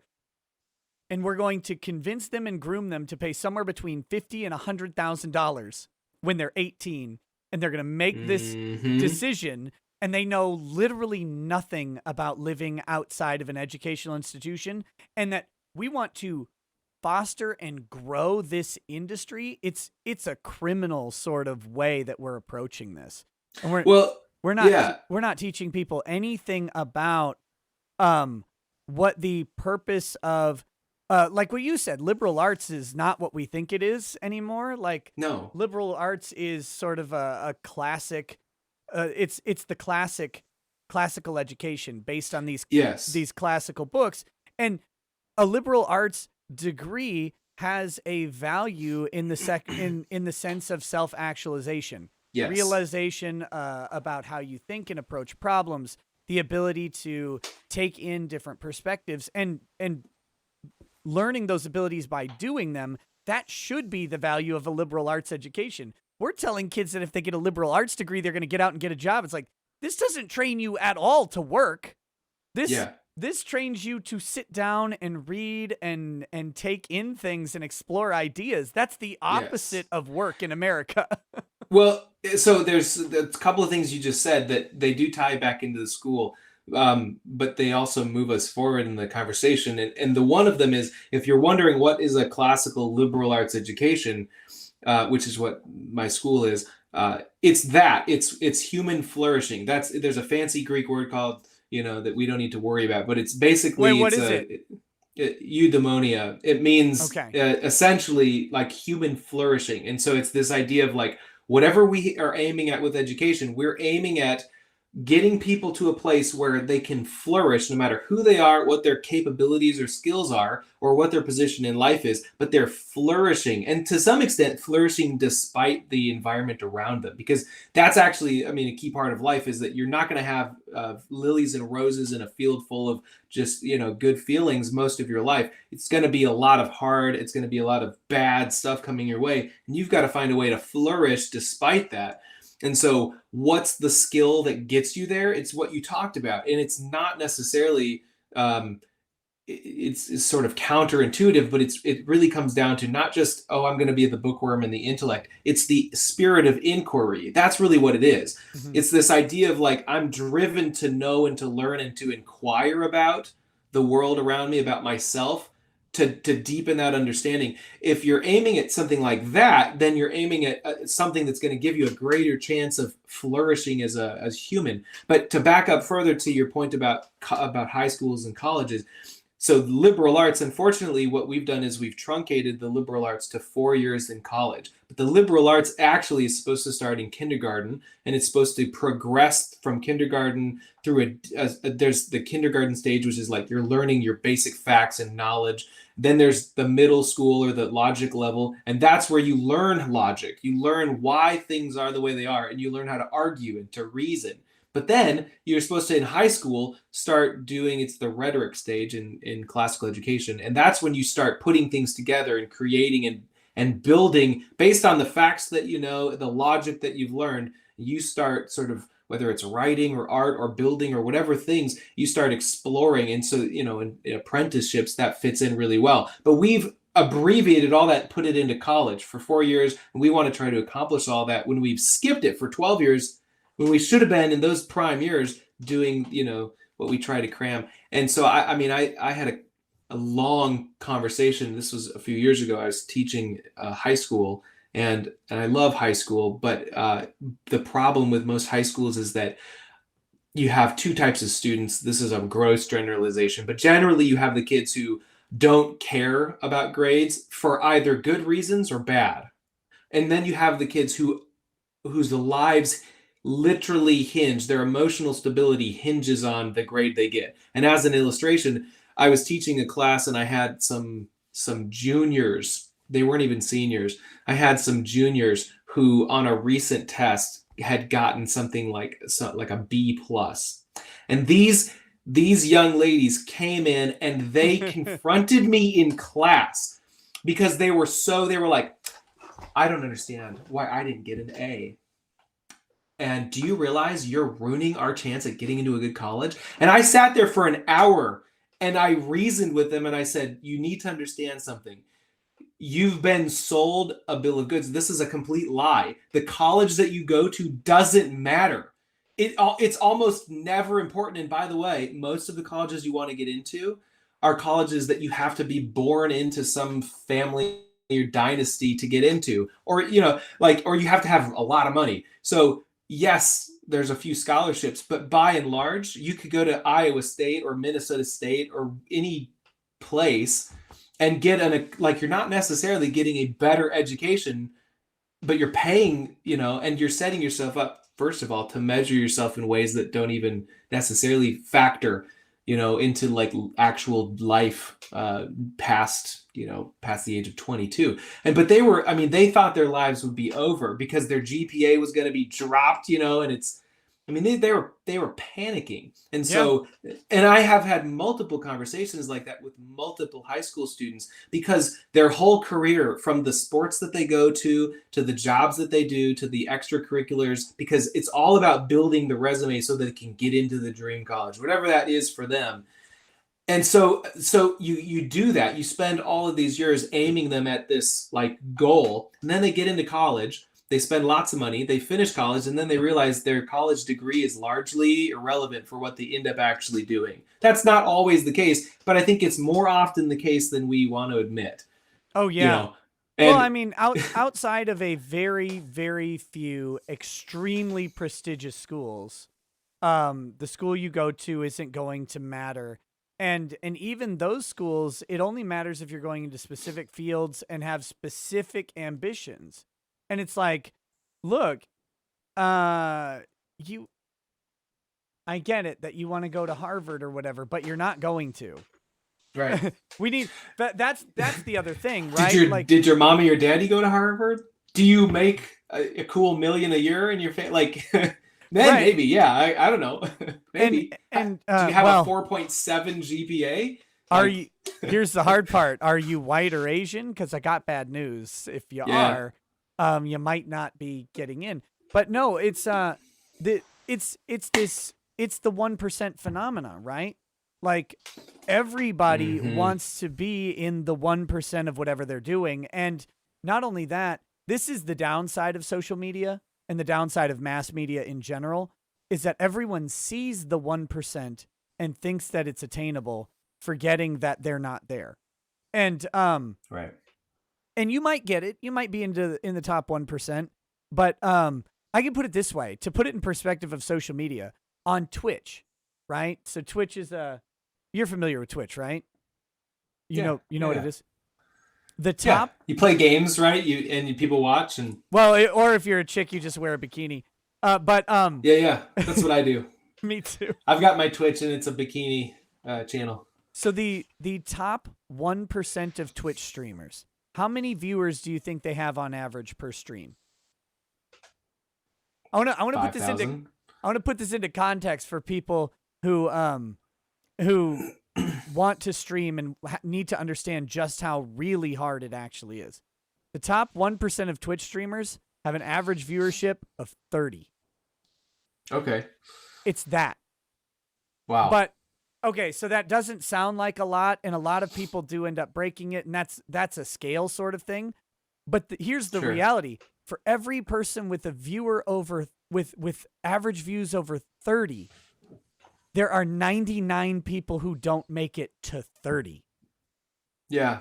And so then what people do is they go, when they look at Twitch though, they don't look at the 30 and go, "Oh, I'd be in the top 1%. That'd be great," because it's not enough. They look at people who have 5,000, right? Like what you said. That's the number they think, and they're like, "Oh, that's attainable." It's so far up the chain. It is the 0.0001% who have 5,000 viewers. Right. And we look at this happens with music. When people say, "I want to be a musician," they mean they want to be Ed Sheeran. That's so far up the chain of musicianship, and there's a whole lot of viable music careers between broke guy in a subway and Ed Sheeran. But we teach kids to think that they're going to be the top. And it's the same with these girls. Sorry, and to quit, well, no, you're right, but I just to quit when you don't get there immediately. So, like, should the guy who or the girl who only gets 2 followers on Twitch stop? I would say the question isn't whether you got a certain number, it's do you like doing it? Exactly. And if you do, then do it. And who cares? Like, it doesn't matter how many people jump on that train right now. Maybe they never will. But I mean, part of it is finding that thing you're passionate about and doing it. And I think eventually people are attracted to passion. I think that's the reason why so many people who are very successful are very successful. And there's certainly the hyper example, but there are people who they've just simply done something that they cared about, and that was something that was attractive to the other people who ended up finding out about them, and it built and it grew. Now, what you end up building or what I end up building might never be something that millions of people or even thousands of people are following. But if a few people do, then maybe that's good. But if no one does, the question would be, do you still like it? Are you still finding value in it? And ultimately, that's the question that you have to, I think, drive yourself with. Because if you're constantly pursuing the number, then you're not building anything that matters. You're building something that you think might matter to someone else, and that's always fickle. That will always change. And that's the problem, going back to the social justice sort of warrior of I've got to find the cause and whatever the cause is. But the problem is the cause changes all the time. So it's like, oh, no, we're done with that. We're past that. Sorry, Yeah. But sorry, it's 2001. Right, but I think just to close out the point, these kids who think they're going to go to Harvard, it's the top 0.1% are going to go to Harvard, and you're not there. Like, you have to realize that you're not that. And we've got a system, and it's a system that goes beyond schooling. Like, parents, it's a parenting style that I think really developed in the 80s of this, right. This like unrelenting encouragement. You can do anything. It's like, well, no, you can't do anything. You might do something, but you can't do anything. Right. And yeah, it's a bad goal. What do we say? Honey, you can do anything you set your mind to. No, you can't. Absolutely not. There's plenty of things you could set your mind to all day, and you'd never do it. Right. So, speaking of doing some things, I've been failing to read some of these chats. So let me read them. Read the chats. Mithrin Emrys says, "Scary thought for you, Heith. The College Board now places an emphasis on history and literature that focuses on marginalized voices. Those voices, of course, being non-white, non-male, and non-European." Yeah. Any comment to say about that? Is that a wise way to approach teaching history? Okay, listen. And this will be a measured response because I think it's important. Measured. You're so moderated. I have to be measured because I can't pick favorites. But here's the thing. It's great to emphasize or to elevate indigenous voices or any voice that hasn't had a certain level of influence that should have it. And there's a great discussion to have when it comes to, this is a dangerous thing to say, but there's a great discussion that we're not having about which voices are actually worth listening to. Like, right. Let's not look at America at all. Let's just go to any other country and let's go like 3,000 years in the past. Ask yourself, should we elevate, let's say, I don't know, pick anybody that Alexander the Great conquered. Pick anybody that the Egyptians conquered, that the Assyrians, the Babylonians, pick any of these nations like the Philistines or the Canaanites or something like that. And should we elevate those voices? Because they've certainly been silenced and they're indigenous to their area. And should we really be concerned? Like, whoa, those voices have gotten silenced and darn it, we got to elevate those voices. Right. And I think the question that the history, what you're getting at, I think, and it's the right point. So if you're not getting at it, I'm going to make it anyway. Good. Is that just because a voice has been silenced, marginalized, and is indigenous, doesn't either destroy or impart value to it. Yes, So and that's a heck of a thing to say if we're because if we're trying to be- teach history and learn from history, you yeah. don't really learn much from civilizations that didn't influence history in a particular way. There's just not much. I mean, sure, there's interesting stories, there's cool mythologies, you can learn about them. It can be something, but that's a specialized approach to a Yes. specialized topic. It's why And we have scholars, really. right, exactly. But if we're talking about generalized education on history, we should probably stick to what has created the dominant societal forces in the world, and that's going to Yes. be Western um, education, like you're talking about, Greek, Western ideals, Greek, right? Roman. Greek, Roman, European, which have created the significant superpower of the world. And then I think in some way there's a lot to learn from Eastern histories.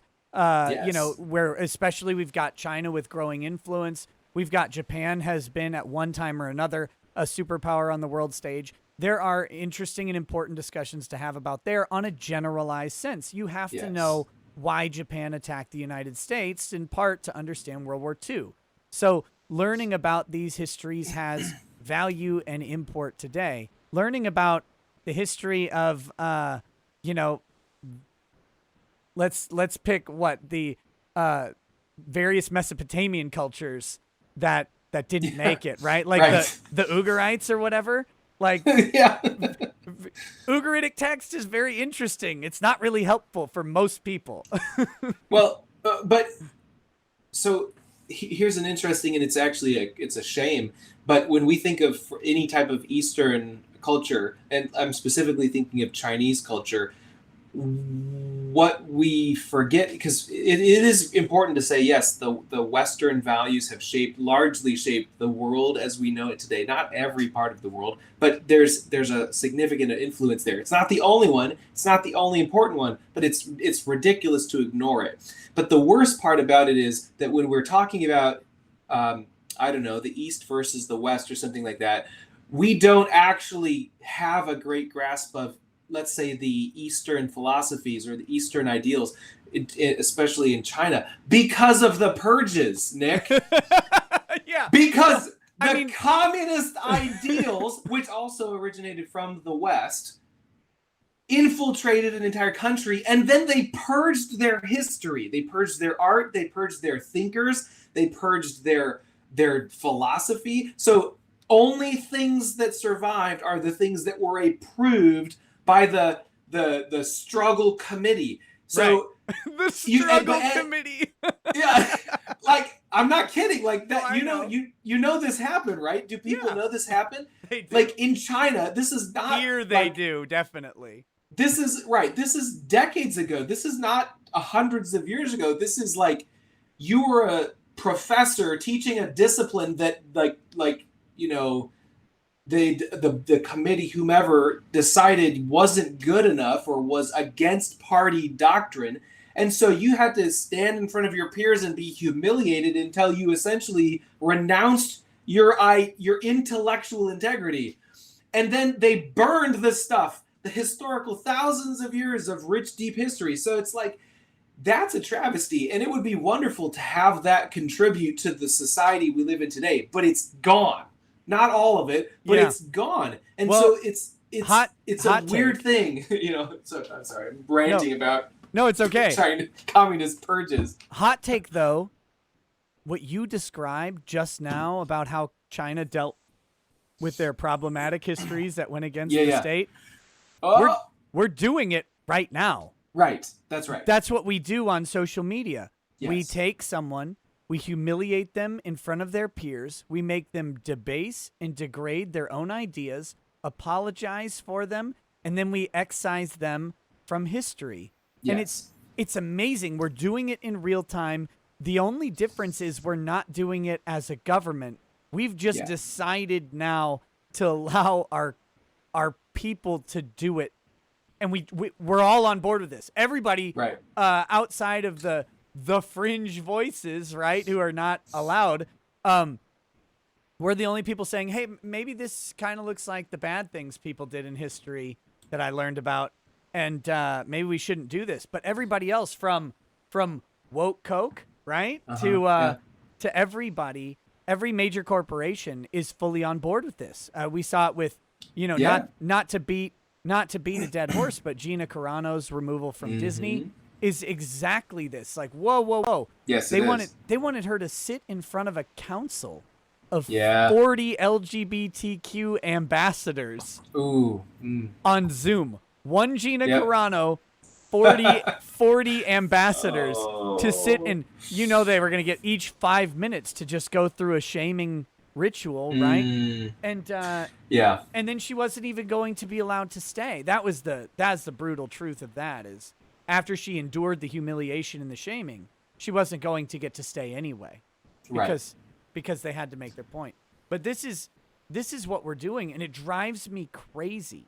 It drives me crazy. Well, so to go back to the question though, you're talking about the cultural movement that's sort of, I don't know if it's grassroots, maybe that's not the best word, but it's happening whether people are in the government asking for it or not. But the government is, I mean, there are people in the government that are trying to do that. So the comment that I think what he was getting at, or whomever it was, when you're talking about social studies curriculum, in my mind, that is a very real possibility of what will happen as a result of. And it's not because we're raising up indigenous voices and focusing on a forgotten part of history. That's not what's going to cause what you're describing. What's going to cause that sort of silenced censorship is by raising up one voice and then, as a result, ignoring or erasing the other voices. So I'm for a curriculum in education that looks at all of the valuable voices. And by the way, like, just to go to my other point, you have to ask, what's a valuable voice? Because if you're going to compare Dostoevsky or Tolstoy to pick any dime store, novelist, it's not necessarily comparative, because people haven't for hundreds of years chosen some of these books in Western tradition, not just from within the Western tradition, but without the Western tradition. People coming to the Western tradition and authors like Tolstoy, Dickens, Dostoevsky, the greats, the great novels that we think of, coming from outside, from other traditions, and finding value in them for decades and hundreds of years. And that's no mistake. No one forced them to find value in that. So that's one of the best examples you have of why we should, it's really the logic of why we still pay attention to that. So when you want to take something that hasn't endured that cycle of hundreds of years of self-selected choice to say, yep, I'm choosing this, and then I'm looking at it, evaluating it, realizing that it's worth something, and you compare that to something totally brand new and say, well, this brand new, totally new thing is just as valuable as this enduring thing. That's a false comparison. And I think, unfortunately, that's happening. And I've not personally been accused of this, but I've heard people who have said that promoting the Western culture or classical education or even the Western canon is a form of racism. And I'm accusing you of it. How dare you promote these white supremacist voices? And it's like, yeah, no, that's wrong. Like, that's not right. But so the part of the problem is you have to, if you have an idea, you have to prove that it's valuable. And we're skipping that step. Instead, you just assume that the new idea is valuable and should immediately censor or knock the old ideas off the board.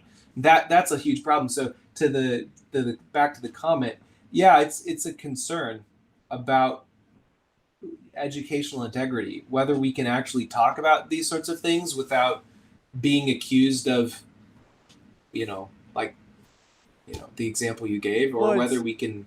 I find it funny that they're trying to debunk the fallacy of antiquity by using the fallacy of novelty, right? Right. It's like, well, these old things aren't valuable just because they're old, but these new things are valuable just because they're new. Yeah, that's right. Absolutely. It's weird amazing. logic. Let me read some more of these. Mr. Bentham says, yes, totally agree. By fourth grade, most everyone I knew had lost the excitement of school. Public school is the worst. Fourth grade was a terrible year for me.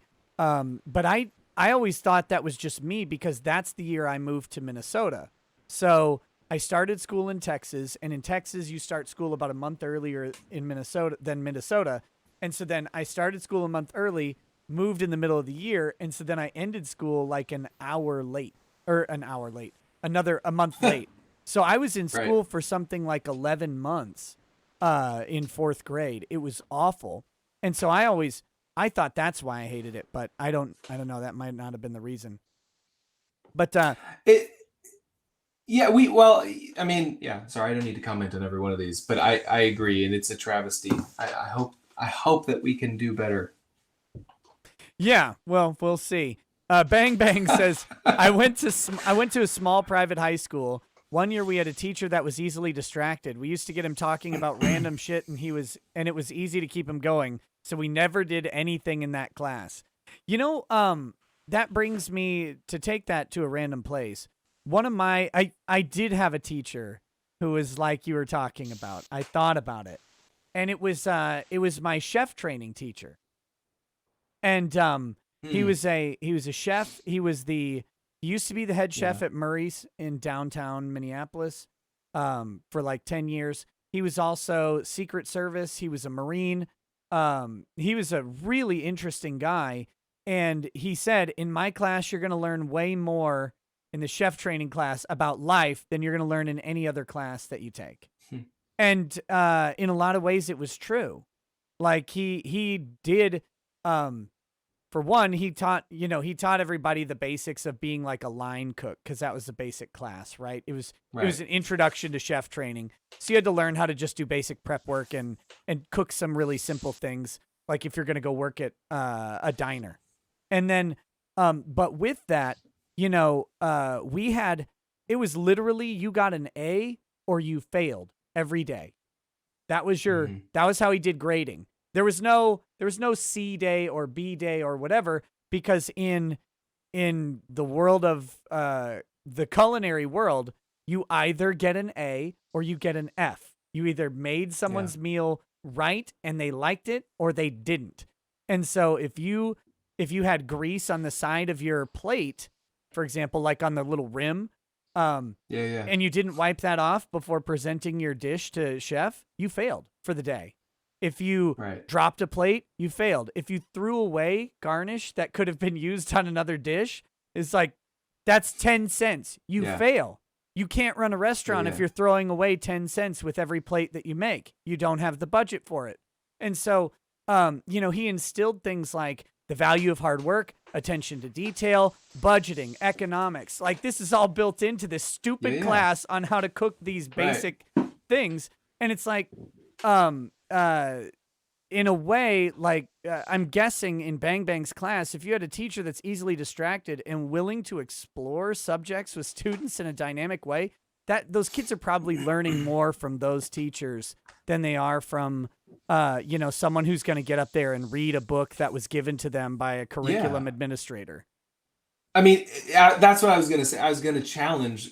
I mean, you as a student, you might have thought that you were derailing the entire class, and maybe you were. It's possible that you totally did derail it. But on the other hand, if you ask yourself, what's really the goal of education, or maybe better, what is the mark of an educated person? And it's a spirit of inquiry. So if you were talking about things that were interesting or in some way enriching, then I don't know that that's a wasted experiment and or experience. And I think that one of the things I have to remind myself as a teacher is I do want students to know some things. And so there are things that, yeah, we have to cover. But there are also opportunities that when a kid asks a question, I need to take that moment and say, yeah, that's a great question. And so being able to go off book and say, yeah, it's a fantastic question is something that may or may not be largely lost from education. And I think we have to do better than that because we do have kids whose curiosity will depend on it. Because if you crush students by the age of whatever fourth grade is, which is probably 10, 9 or 10, Yeah. if you crush them at that point, then they're doomed to a life of like a life that lacks wonder, that lacks glamour, that lacks curiosity and interest, and then they view one of the only means of enriching their life, which is inquiry or study of something, and I don't necessarily mean book study, but just inquiring. They close off that whole world and say, I'm just not a book person. I'm just not a school person, Oh, and that's wrong. I You didn't know? read. I didn't read much of anything until really after college. I mean, because all throughout school, like they killed any excitement for reading. I had one, I had one elective literature class that I took in high school that I got value out of. It was contemporary literature. We read Salem's Lot. We read The Hobbit. We read Yeah. we read some really really fun, really good books in that class, and it was the books that you don't get to read in any other English class in school, right? Like we're not reading To Kill a Mockingbird, which as I'm older, I really appreciate books like To Kill a Mockingbird. But when I was in high school, I Yeah. didn't want to read that book that much.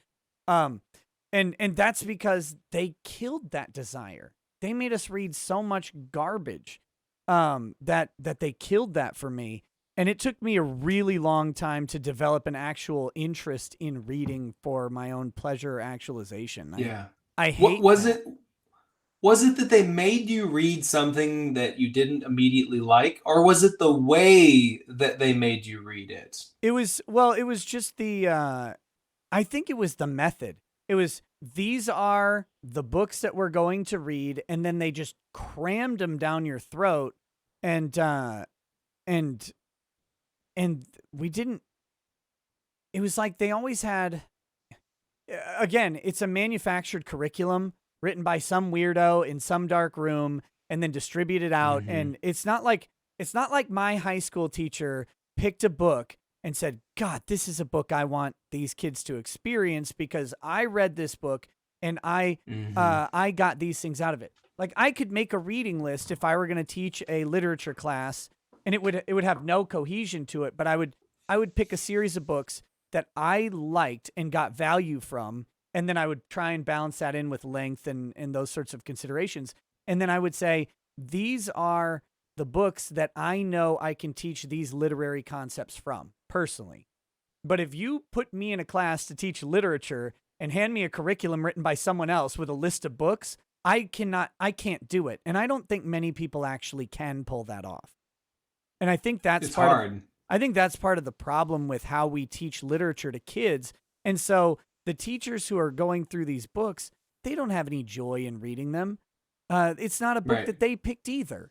They're They were almost in just there with told it. to teach Yeah. it. Yeah. Well, and that's, I mean, I can illustrate the problem in two ways. And one of them is, I mean, when you're talking about literature, you brought it up. Like the presumption that what's important about literature is being able to recognize that literary device. No. Most of the time when I read literature, I don't pay attention to metaphors or allusions, No. and at all, but I still manage to have deep meaning come from that. So Macon that's not County, what Georgia, makes it. and bacon. He. But so that's part of the problem. But the other thing is, I remember very well because I when I went for my master's in education, I remember talking to a fellow student who was saying she was a history major, I guess. She was going to be a history teacher, and I love history. And we were talking, and I was mentioning this, that if I didn't love literature and the language arts, which is one of my specialties, then I would have probably done history. I would have gone for the history specialty, and because I love history, like I'm fascinated by it, and partly because I wasn't taught history well at the K through 12 level, but so I was really interested, like, so why, why are you interested in history? Why do you want to be a history teacher? And what historical period do you want to teach? Because in my head, I thought the way that she was going to think, the way that I think, which is like, I'm super passionate about this, and I really am driven by this deep interest in.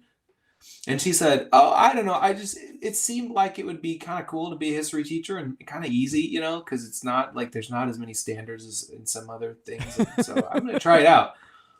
And I'm like, "Well, damn, I don't want to have you as a teacher ever. Like Right. you'd be the worst."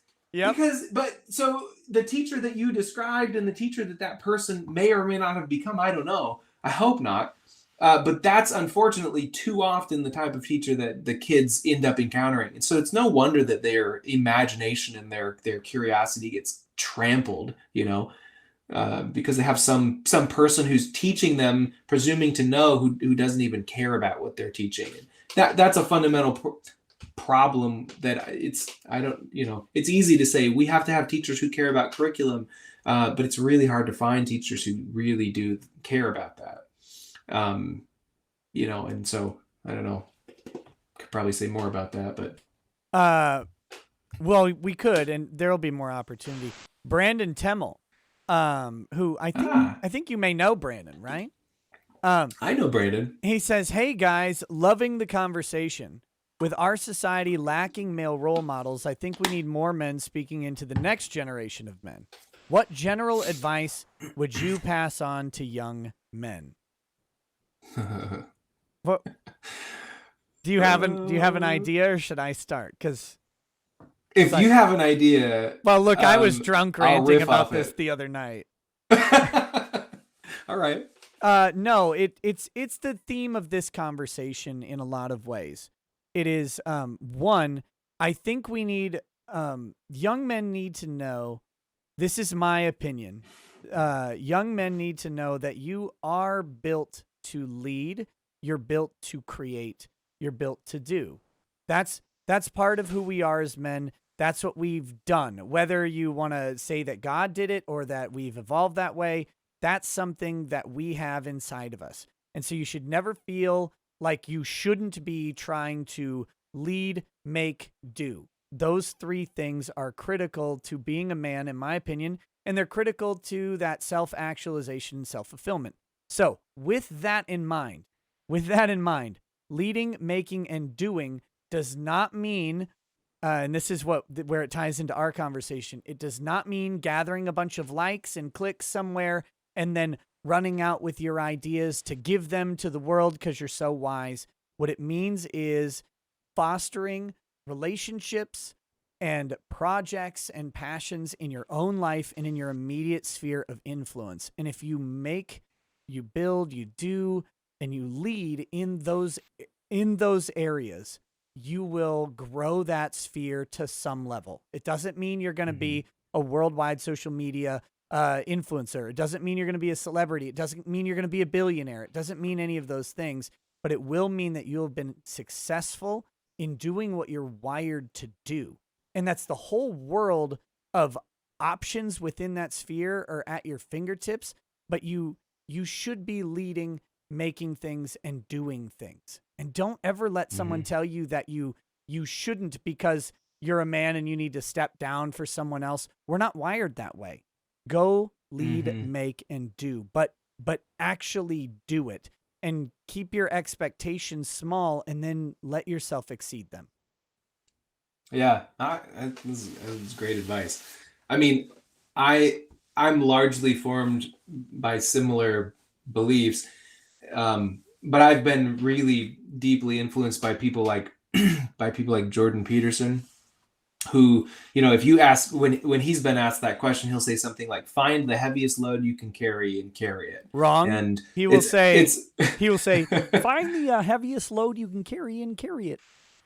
Yeah, right. It sounds a little like Kermit, but I think that's a good point. I think people could maybe misunderstand what he's saying, but if he's talking about, if you understand that to mean something like find something you can do, like if you look around and because the wrong question, you mentioned this earlier, like you can do anything you put your mind to. It's not that simple. Or asking a kid, like, what do you want to be when you grow up? It's not that simple.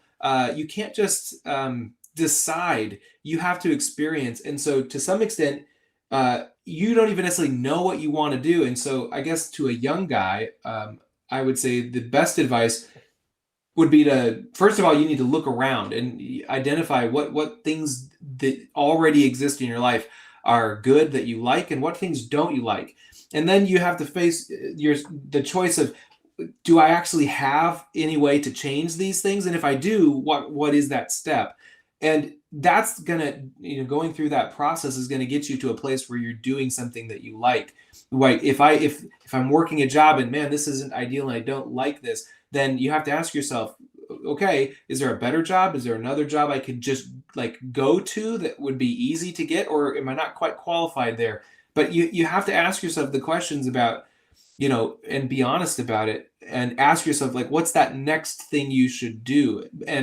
Um, and I think the focusing on doing is really important for guys because I don't know that it's worth thinking you need to have success of any sort before you're 40. I don't think it matters. And I think And that if you you do you have won't. success, On great. average, you won't. But right. But so if your focus is simply just on doing, on finding something meaningful to do, on the advice that you gave, basically building, finding, you're looking at your own self and thinking like, what do I like? What don't I like? And what can I actually improve? And then taking that one small step regularly, to be able to do that, it's a good place to start. It's not the only thing, but if you're looking at that and then you combine that with a spirit of inquiry and you spend your 20s or even your 30s exploring and experimenting, then you'll have a much broader experience level, number one. But when someone asks you, like, well, what do you want to do? You could actually maybe say, like, well, I've tried a few things and actually I found that I like this. Because I think it's mostly from a trial of process and of an error that you end up finding the thing, or more, not so much finding, sort of stumbling upon the thing that you're supposed to do. It's very rare that I've heard people who've said like, I made this plan and I had this goal and I knew it from very beginning. Like there's a few people, but I was 16 and I knew this is what I was going to do, and then straight as an arrow I hit it. And I don't know that that's often everybody's path. And some people might have that It's experience. almost My nobody's path, path. yeah, my path has been all over the place, and I think that's fine, because I think that it's better to have a general experience, a broad width of breadth of experience, than to have just one, and so I really think that maybe that's, if I was to sum up for Brandon's question, it's the experience. Find some things to do and to experience, and learn how to be an inquisitive person, because that will only be a skill that gets better with age. Because when you're talking about any CEO or any major company, what type of person do they want except for someone who's got that ability to inquire and to find answers to whatever the problem or the need that they're meeting is. So I don't know, for whatever that's worth. The last thing, and this you triggered me in the middle of talking, so Yes, I love triggering people. I wanted to go off on this. You were talking about reevaluating sort of the job you're in and stuff like that, and then asking honest questions of yourself. Can I change? Can I do something different? Do I have those abilities? And being honest about the answers is critical. But I want to say, don't get discouraged by a perceived lack of success or lack of place as you're doing that. Because one thing, this took a long time for me, but when I looked back on my life and the list of experiences, positive and those failures that happened, I had to look back at those failures as building on the value that brought me to where I was. Oh yeah. And this is at any point. My life was on a trajectory of getting better over time, even though in the short periods and sometimes for a while it would not be better. Right? My year at Wells Fargo was literally the worst year of my entire life, I'm pretty sure. I can't think of a worse single year than that one. I hated every single day. I hated waking up. I hated it. However, because of Wells Fargo, I met my friend Steve, who got me a job at Thrivent. 3 years at Thrivent led me to take the stupid LSAT as a joke. Then after that ended, I said, well, hey, maybe I could be a lawyer. I was a lawyer for a while. That was very fulfilling and wonderful. And then that ended up being this. And while I now do more variety than just law on this show, I always kind of wanted to entertain people and just talk to people for my job, whatever that even looks like. It didn't really exist before, but It kind of does now, Hmm. but that's Yeah. only because of the path that I took. I mean, there's probably some alternative path that I could have taken to be where I am now, but I don't know what it looks like. I have no idea. And I couldn't have engineered the path to this because for me, when I went to school, I was thinking I was going to write, I was going to create stuff and make movies or whatever. And then I realized, oh, wait, I have a family and I'm not leaving Minnesota. That was a dead dream very quickly. But now I Right. write and I create stuff just in a completely different way than was expected. So I don't know what the alternate path to get here would look like. And you don't either. And you definitely don't when you're 22. No. Uh, Yeah, so, you don't, and no one should. It's unfair for people to expect you to know or to think that you should know.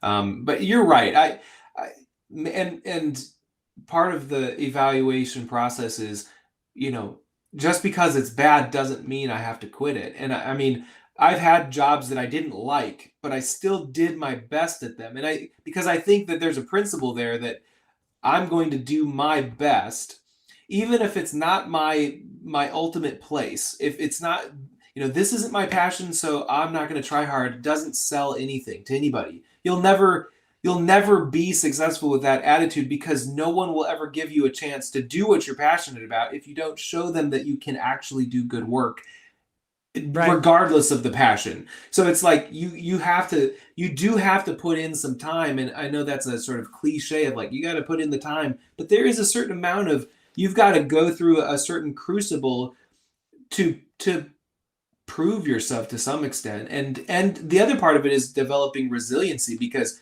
building something is not easy. I mean, No. I'm just looking at the process that we went through to open a school, and just to be clear, I mean, our school could fail next year.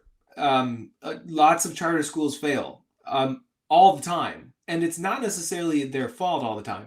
They have a lot stacked against them. A lot of people hate charter schools, and if you want to talk about people who hate charter schools, I can tell you things. But it's not easy to build something, and especially when you have the deck stacked against you. So I mean, I'm just because we have a school and have done a year of school almost, doesn't necessarily guarantee an endless future. So even to get to that point, though, I mean, there were dozens of moments where it was a make or break moment, and it should have probably ruined the whole thing. And so if you don't have the ability to stick it out and to do a job that you hate well for a little bit until you can figure out like what's the smartest, most reasonable way to get to that next step, well then you're not going to have the wherewithal to build anything that's worthwhile because you haven't developed any grit, you haven't developed any fortitude and resilience. You're just whining. And this is like to bring up a modern example. There's the $15 minimum wage is in the news recently, Yeah. and there's lots of political layers to that. But and this is an oversimplification, but I do worry that there are people who are wanting the $15 increase because they see it as a shortcut, because it's like, well, I'm not really doing anything to develop myself or my skills, but I've got this sort of dead end job, but it's not really like meeting the needs that I have. And it's sort of like, well, but why are you still in that job anyway? Like there's a certain progression of work, and it's like you've got to start at the low part and work your way up and show that you have what it takes, and for responsibility's sake and all of that sort of thing.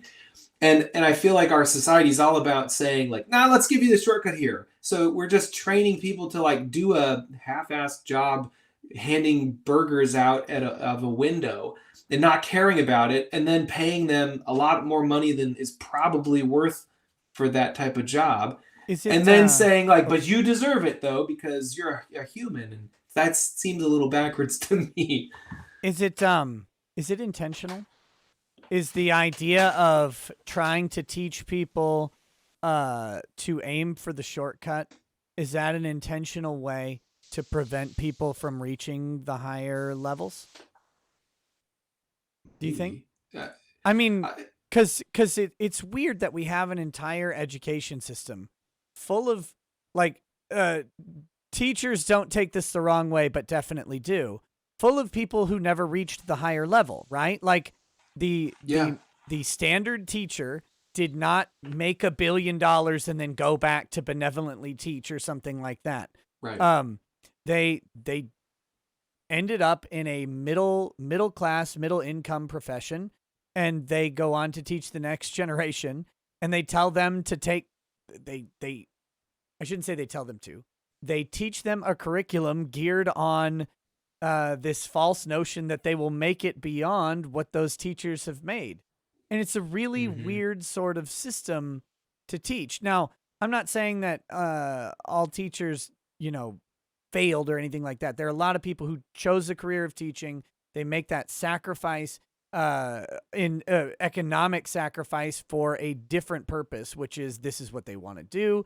They find a different value. And I think we've got to start separating economic value from jobs in general, when we're Yes. talking about what people are pursuing, because it's those economic value changes based on taste.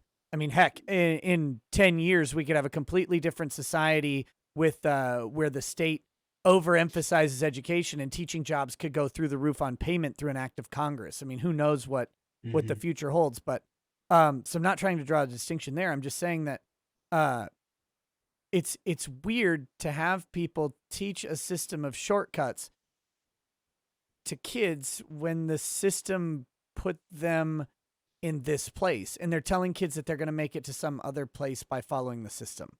So I Sure. just find that strange in general. Yeah, I mean, you might be onto something there. I don't know how self-conscious it is. I mean, first of all, when it comes to teachers' wage, I would dispute the fact that teachers are sort of unfairly paid as a general rule. I think teachers, by and large, make decent wages depending on where they're at. Now, that I'm not saying that teachers make what they should make in every case, but I do know of a lot of teachers who make way more money than I think they might be worth when they're in the public school system, especially if they're in administration. So if you want to know where there's like, I think a weird, I think part of the failure of the modern education system is that we've, instead of having investment in teachers, we've invested in administration. So you've got administrators who will start out at like 90 grand, 80 to 90 grand for their first administrative job. And it's like, what Yes. have you done? What have you really done though? And I'm not saying that like you shouldn't eventually make that, and I'm not, it's also a really difficult job. So maybe that actually is a good value for that job. But most schools' largest budget aspect in terms of the big public schools ends up being sort of bureaucracy and administration. You see this especially in higher education. And so there, it seems to me like we've invested one way when we should be investing in teachers. So it's like I'm mixed on that issue. Whereas I agree that I don't think we invest enough in teachers, but on the other hand, public school teachers make fairly competitive wages in Right. many states, They do. and except with the exception of, if you really want to find a suffering teacher, find a teacher who's teaching at a private school or a charter school, because those are the schools that are strapped for money and they don't have public funds that they have to just sort of throw at candidates. And so then you do really find the people who are doing it for the passion. And I know that partially because I've done it for years. But to go back to this thing of the shortcuts and programming people, I mean, it's a hell of a thing to say, to do everything in an economy to inflate the dollar, and then to say, but oh geez, costs of living are increasing, so we've got to increase the minimum wage. Right. It's like one thing begets the other, and maybe instead of like raising the minimum wage for jobs that should be done by mostly entry level skilled workers, um, you know, and there's an argument to be made for, there are people who are working those jobs that shouldn't be working those jobs in terms of like what those jobs are meant for. Like in my opinion, the burger flipper at McDonald's is a teenager. It's not supposed to be a middle-aged or later middle-aged Whoa, whoa, person whoa, you ageist bigot. who, I'm absolutely ageist in the sense that I don't think uh, that's not the ultimate ideal goal for someone who has a lifetime of experience. And there are people who find themselves in that situation for many reasons, and some of those But reasons you've have no fault of their own. Like, you've immigrated to this country and that's the job that you get. I understand that. I saw someone in the chat say minimum wages should be done away with and people should negotiate their salary with their employer. And it's like, well, if that was truly the way we did it, then that actually could allow for, well, I'm a middle-aged person with a family, and I'm new to the country, but I've got a family to support. This is the only job that I can find that I'm qualified for on my visa or whatever. So let's negotiate a livable wage and then see what happens. Rather than like, well, minimum wage is 7 whatever. I've got to pay you that. So there you go. yeah. It's a weirdly heartless way to do Well, it claiming to be compassionate. there are people who make tons of money, making burgers for 20 years. They just don't do it at McDonald's. They go make better burgers. Yeah, sure. But they might They have move started. up. They might have started at a McDonald's and they learned something about cooking. They learned something about inventory and budgeting and all of that stuff. And then they take that knowledge, that skill set that they got at the minimum wage job from observation and experience, and then they go and they work for a restaurant that makes better burgers, or they open their own chain of restaurants, like the guy Yeah. or gal or whoever invented Smash Burger, for example. Like, and then you can make, or the people who started Five Guys, or people who make boutique burger shops and enjoy their life very much making burgers for 20 years. There's nothing wrong with flipping a burger for 20 years. There's a lot wrong with flipping a burger at McDonald's for 20 years. Like if you're working, because if you're working for a very long time at a job like that, you should aim to advance within that company. And if your passion is making burgers, then you should find a place that lets you explore your passion rather than flip the corporate burger. In my opinion, that's me. Sure. But and again, I mean, based on what we've said before, when you focus solely on what the job will earn you, I think that's the wrong rubric to judge the experience by. And I know that not everybody necessarily has the ability to do something they're passionate about at all times of their life. So it's not even about that. It's just simply saying that when that's the only or primary lens that we look through things, I think it skews our perspective in a way that's not helpful. I'd rather talk about, if we're talking about building something, I'd rather talk about how can you turn this into something you can build, such as the people you mentioned who built the franchise or who built their own restaurant. And it's interesting to me that the number of immigrants who come over and then build something. They start a job, they create a restaurant, they provide a service or something. And I think people look down on that in a way that is wrong, or Well, they disparage it, or they pity them unnecessarily. I think that's even worse. well, the when I say flipping burgers, like it's not just McDonald's though. This is a symptom. It gets lost on the minimum wage jobs because that's where everybody focuses. And it seems ridiculous to say someone will sit and flip burgers for 20 years at McDonald's. I mean, there are a few people who do it, but largely they don't. But when I worked at Thrivent, right? This is I was in the brokerage services area. So this is people who have brokerage accounts. They do investment, either for retirement or personal growth or whatever. And we serviced those accounts. Many of the people I worked around were content doing that entry level brokerage work forever. They're flipping a financial burger. I mean, and we're talking, this is basic data entry. They had no aspirations to move into management. They had no aspirations to move out of that job. It was literally, well, I'm here at my job. I'm going to sit here and get my 3% annual raise for the rest of my life. And it's like, I don't know. Now, maybe for someone that's self-actualizing. Temporarily, that job for me was self-actualizing. I got a lot of value out of that job, but then I grew past it and I needed to do anything else. And that was my goal. But there are a lot of burgers out there, we'll say, where people get trapped in this notion of They're going to do the corporate cog thing that you mentioned, and they will never, ever progress past that. And when we take away the economic aspect, like you're saying, it goes away from just those minimum wage jobs where people get stuck, and it goes into every job where people get stuck. Like for me, if you are a guy who stamps out knives for Cisco, for example, like you're stamping out these knives on some sort of machine.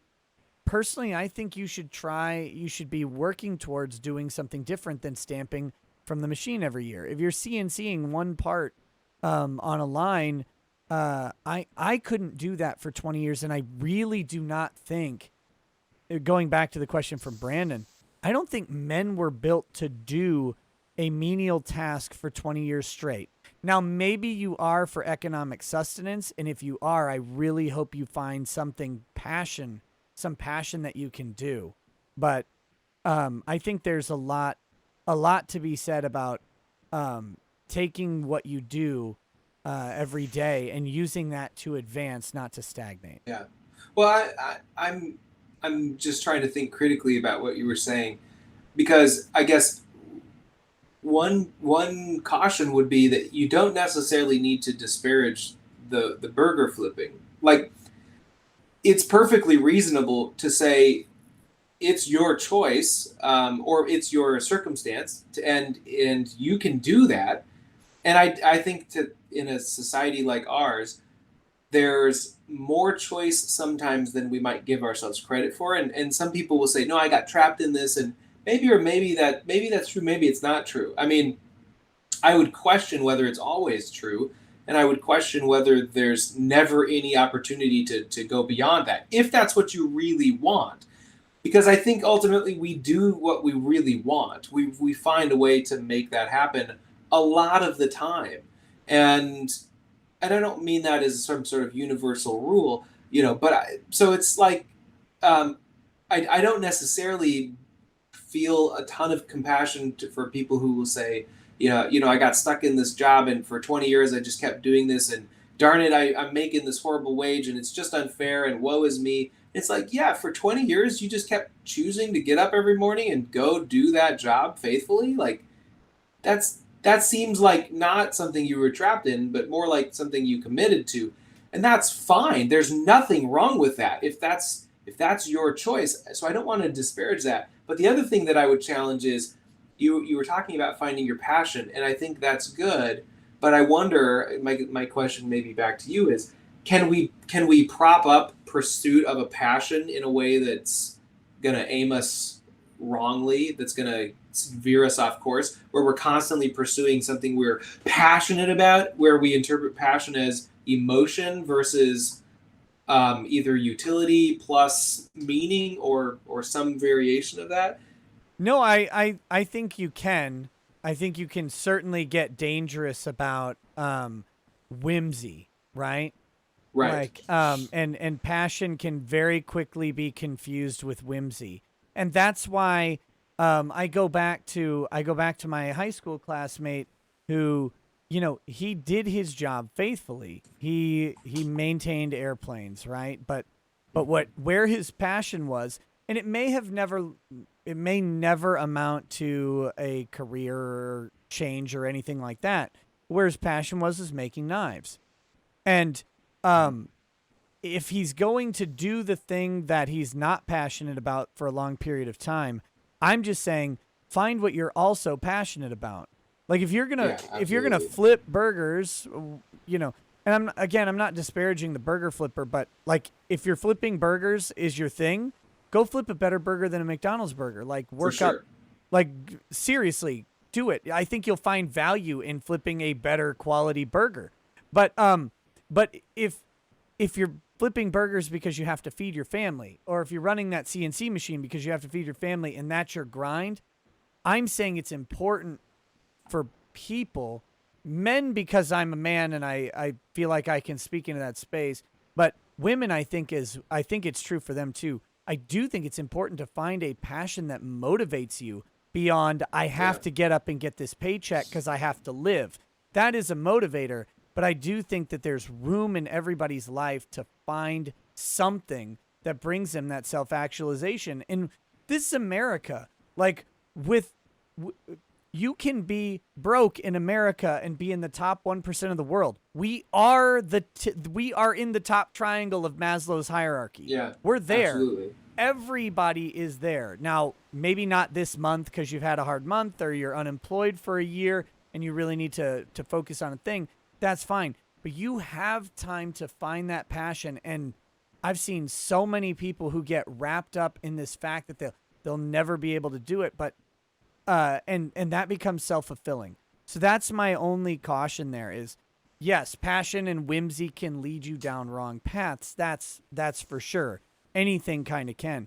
But don't sacrifice at the altar of duty your ability to find passion elsewhere.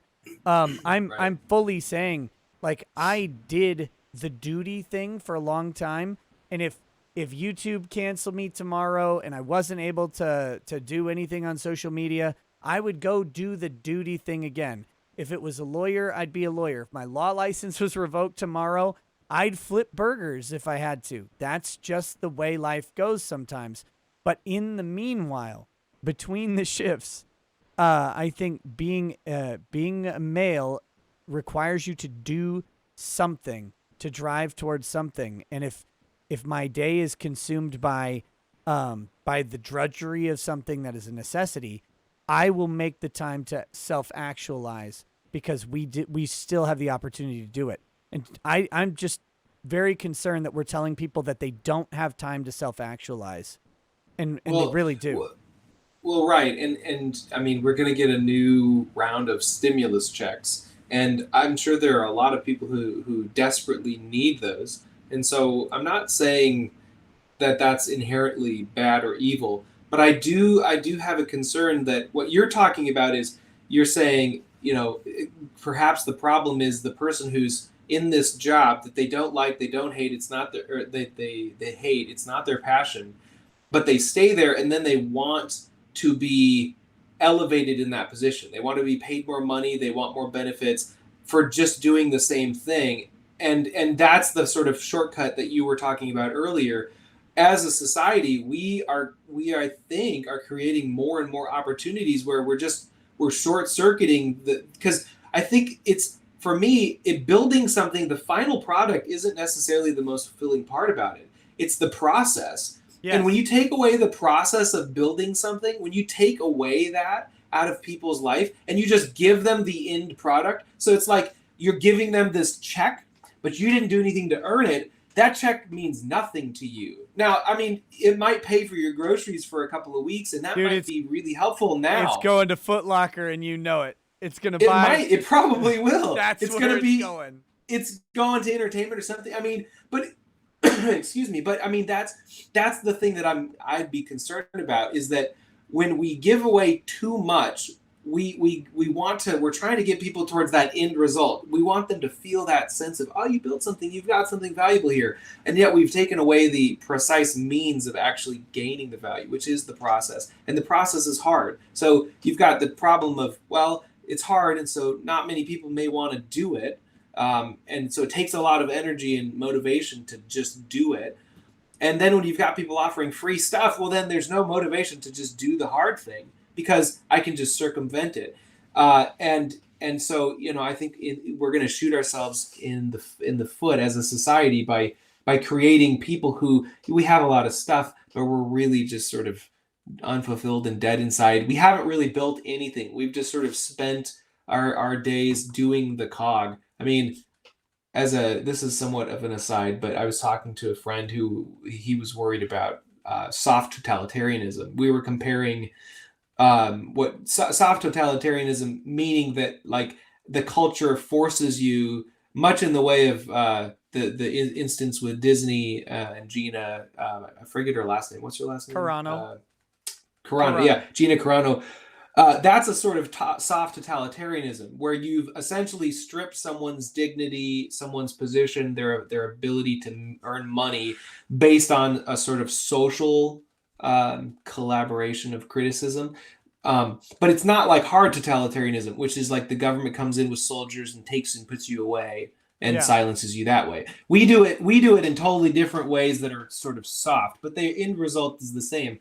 And so we were talking about, like, is this something that we're going to see more of? Because when you talk to people who are from countries who have had actual totalitarianism, they're worried, they're concerned, they're looking at this stuff with growing alarm, thinking, guys, like, this can't happen.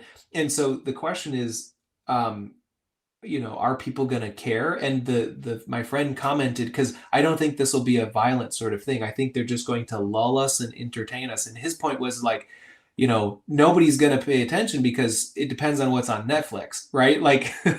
uh, but that's the kind of culture we're building where, you know, when you ask people like, well, what's your ultimate passion in life or your ultimate goal? Well, today I want to go home and I want to sit down and I want to watch some TV or something or some Netflix, and we've been building this culture of pay-fo entertainment for a long time, and I think that is works against this idea of building something, because you can't build something if you're always consuming.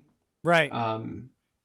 So, No, and that's for me, like as a personal experience, um, I've been doing this for 3 years and a little over 3 years, and I really do consider it building something.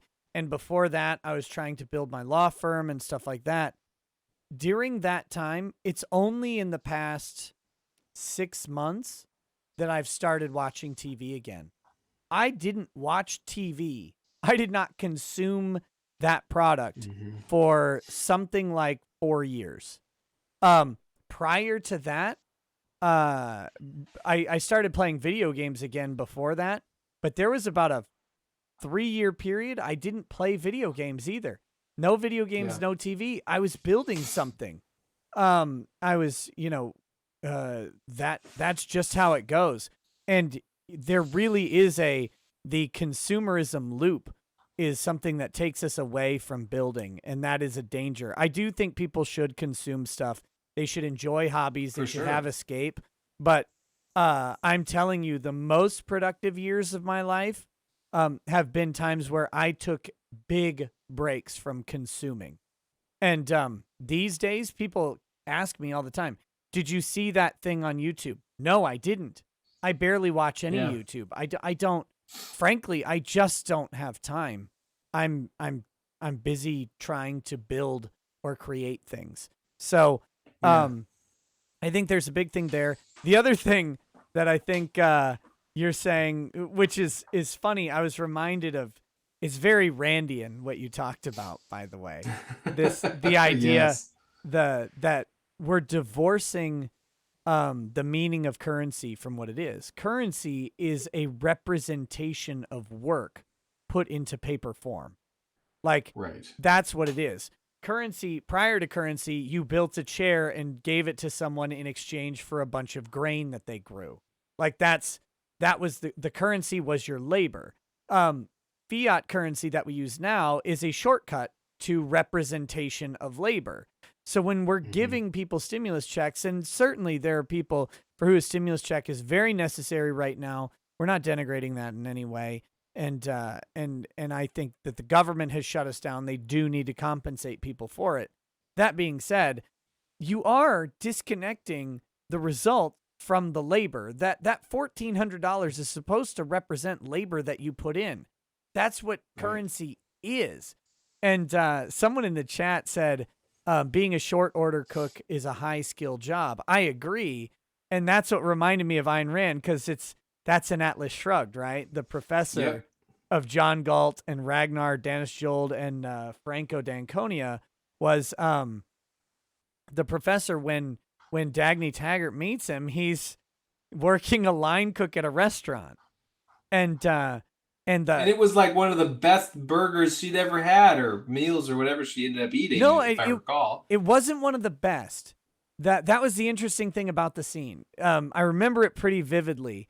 It Well, wasn't it's that it, always about quality with Rand, right? It's always about the quality of the but work. what it was not someone who was a master cook, but it was No. someone who put so much passion into the cooking that they did a competent job. Yes, it And was that competence. it was a competent meal, but it was not the greatest meal she's ever had. but she Sure. could see Yeah. the practice skill in the work that the guy was doing. It's one of the best scenes in the book, in my opinion. And it kind of flies under the radar. But it was this idea that that there was a skilled labor that was valuable. It was just so outside of what the guy had done for his whole life, but it's what he liked to do. Yeah. It's exactly kind of what we're talking about. But Yeah. to get onto that, that reminded me of what was going of Ayn Rand, the guy's comment. But it's what you're talking about.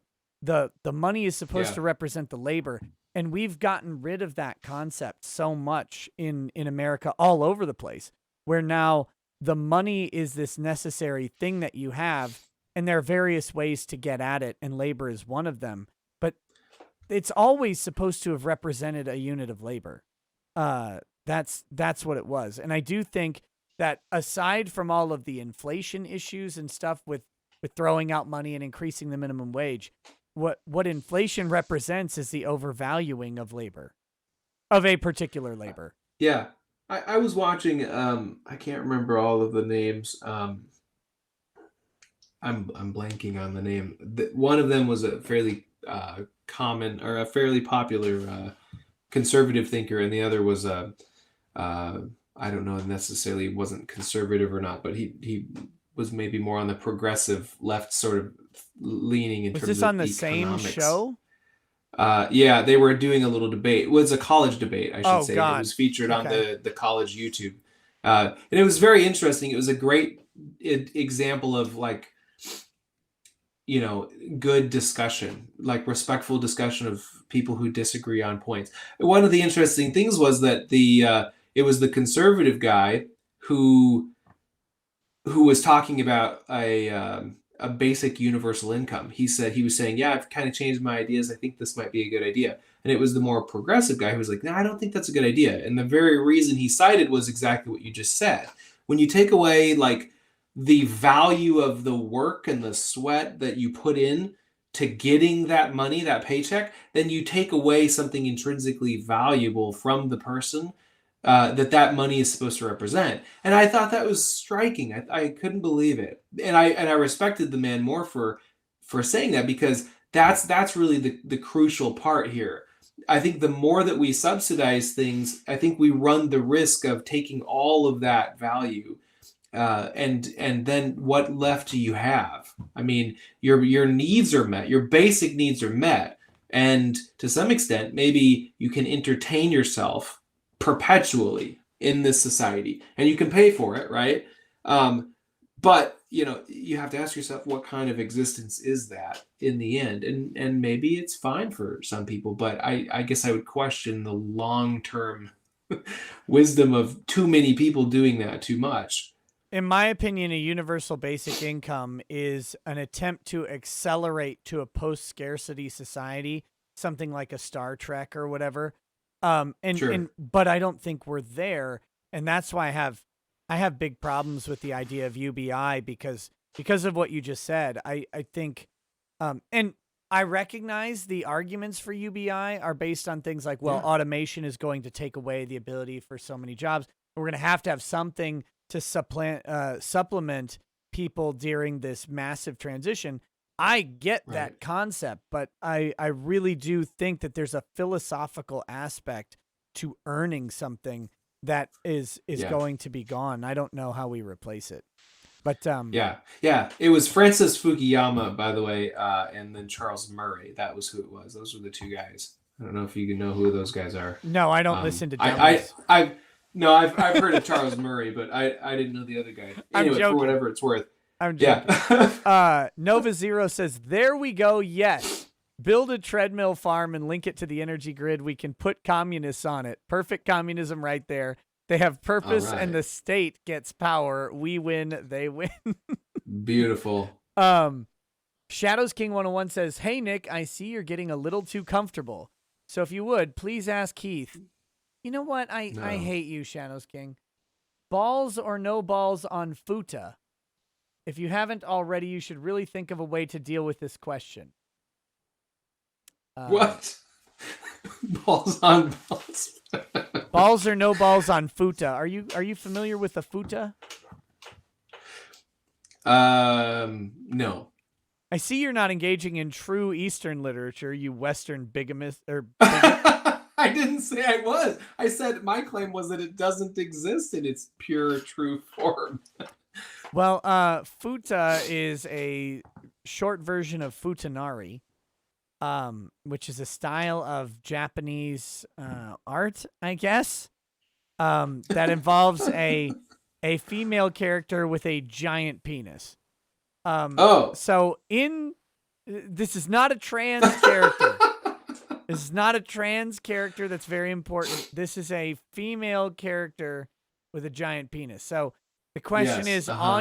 on your futa, should there be a pair of testicles or not? Oh, geez. I mean, I feel like then with the testosterone, then it's not a female anymore. So there can't be. I think you're applying too much science to this. I'm I'm honestly in my head trying to think like Yeah. Okay. some We're image that focusing way too long on this question. Shadows King 101. Get banned from life. Get banned from Ooh, living. Al Sharpton's taxes said, should Chauvin's defense counsel have waived rights to a jury trial and asked for a bench trial like the Freddie Gray case? I don't think so. I actually think his better chance is with a jury, as weird as that sounds. I do think he has a better possibility of winning at a jury trial. Morty J says, I agree with Heath on the need of the journey to get the job you will love. I started wanting to get into graphic design and couldn't get a job, went to CNC trade school.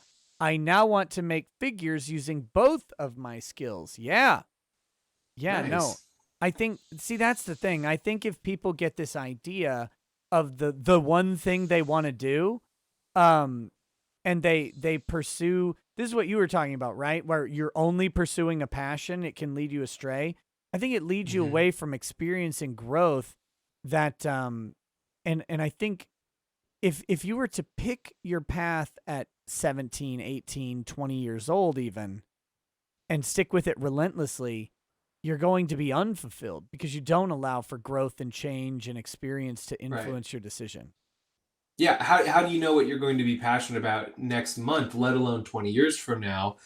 And it's possible. I mean, in fact, maybe encourageable to say build more than one thing in your life, um, because you're gonna change as a person. And I don't know. So I think that's fantastic. I'm glad they had that experience. Lost Bullet says, God, I hate you. Hey Nick, think about a circle. If you're having trouble, picture Monica without clothes bending over from behind. A very round circle. I hope she wiped. You know what? Why do these people exist? Brittany Kornacki says, my mom uh yeah. My mom worked at MCD my whole life. Oh, McDonald's. My family needed a more stable income than my dad's construction work could provide. She also used the flexibility to make sure she was always home with my brother and I. And again, there are certainly people who can do that. I think and by the way, I think she demonstrated where her passion and her interest and energy was at home Right. with the kids.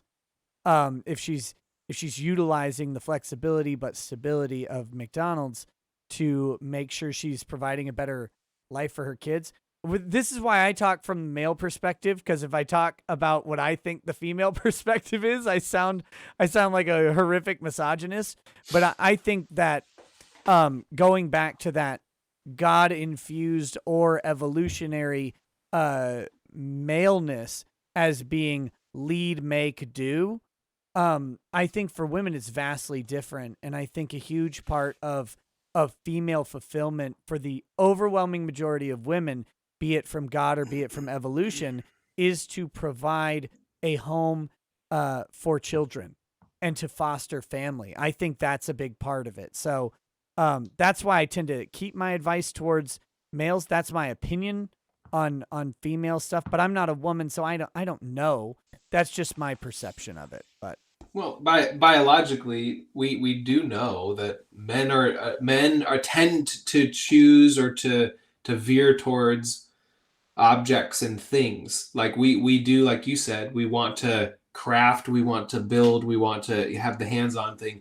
Whereas women generally, this is a trend, so there's always exceptions and outliers, but just as a trend, women tend to pursue roles that involve people. And so we're sort of towards the inanimate sort of object thing, and women tend to pursue relationship. And that's not, again, meant to be like a universal thing. It's just, it's the trend.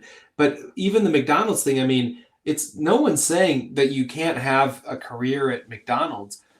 There are plenty of career paths. I mean, the fact that there are CEOs and that there are managers of stores and of regions, I know plenty of people who that's what they do, you know, or they run franchises or they manage, and those that's amazing. But even in that sense, it's sort of like those people have followed what you've been saying, where you know they didn't just stay at that entry level position. They found ways to expand, to increase their own competence, and then to add their responsibility onto themselves. See, because that's actually the one thing we haven't really talked about is when you're building something, it's you're inviting responsibility into your life. That's essentially what building anything worthwhile involves, is you're asking or you're engaging deeper responsibility. So, you know, if you're to use the just continue the metaphor of the burger flipper, if you're on the line flipping burgers at McDonald's, but you say, you know what, this isn't doing it for me anymore, or I need this job to be something more than what it is, then the answer to that next step is, how do I take on more responsibility? So then you demonstrate, you know, to the manager, well, I can be trusted to lead a shift. I should be trained as a shift manager, you know. And I mean, it's those sorts of steps. That's how people, you know, climb up ladders, corporate ladders. And I think that inviting responsibility is a huge part of building something, because you can't build something without taking a certain amount of responsibility for it. Like your show, even, you know, your responsibility, whether it's to entertain, you know, to read the questions, it's deeper than that, even, because, you know, ultimately as a creator, you're held to whatever standards you've set. So I don't know, building requires responsibility, and I think that's a scary thing for some people. We want jobs that don't involve responsibility. Like I don't want to be put in charge of anything, you know. And that's fine, but just know, like, if that's your goal, then don't be surprised when you don't have the options or the passion that you want, because I think that responsibility is the doorway to those sorts of things. And maybe that's wrong, but I think that's my experience. You're right. I have tons of responsibilities. Like right now, my responsibility is drinking gin. Yep. Well, you've been in a position to dictate those responsibilities. Lucky you. Whew. You're just a privileged white person, though. So well, that is true. That is true. Yeah. I know. Ooh, I almost had too spicy of a joke. We'll move on. Bad Vibe says, a bit late, but part of the equation of career/employment, there is a few steep curves. Location, location, location. Skill and resources are important too. Passion is only half of the equation. Now, I agree, but I also think that COVID is going to have a dramatic effect on that. Oh, excuse me. I think it's going to have a dramatic effect on that location thing. I think location became infinitely less important in 2020. Yeah. Because many jobs are recognizing that they can go to something like a remote workplace. So but not just physical location, though. I do think there's something to what they're saying. There's different types of location, and some of it involves like who you know or where you've been in a sort of more abstract sense. You know, like not just physical location, but where you are in life, where you are in your relationships with people, or in relation to other people or opportunities. I think a lot of times what we don't understand about the really ultra successful people is that there was so much that was, you know, there was a confluence of so many things that came together.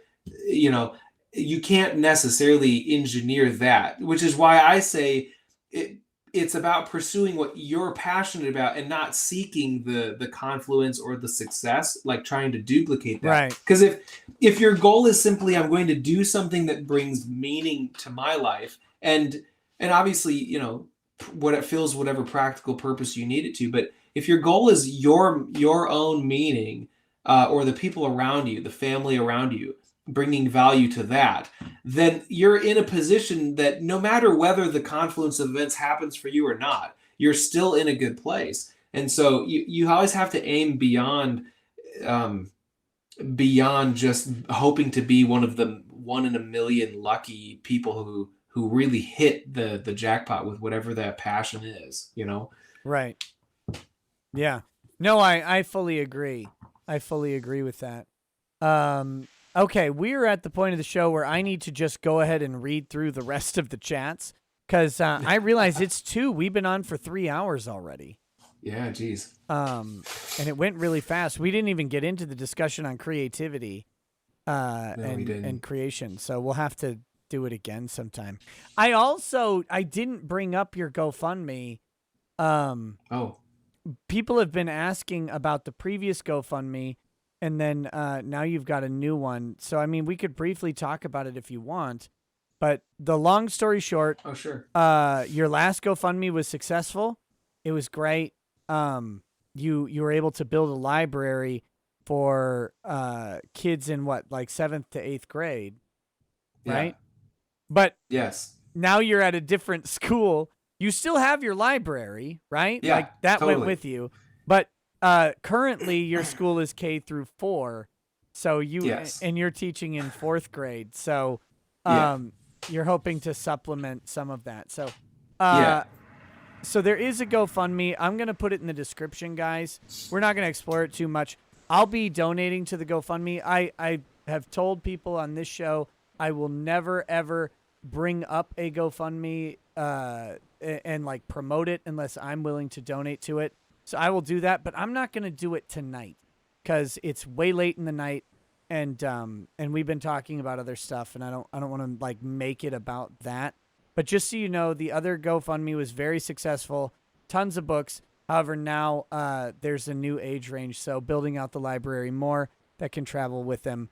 But these things stay with you and your students. They're not stuck to the school. Is that right? Right. Yeah. Right. Yeah. So That's the goal. right. So anyway, we'll be. I'll probably be talking about it on an upcoming show, and promoting it a little bit. But I think to now it's a little bit late in the evening for that, and we should just go ahead and It's all get right. through the. Well, no, it's fine. Yeah. We've had a good discussion. I've loved it.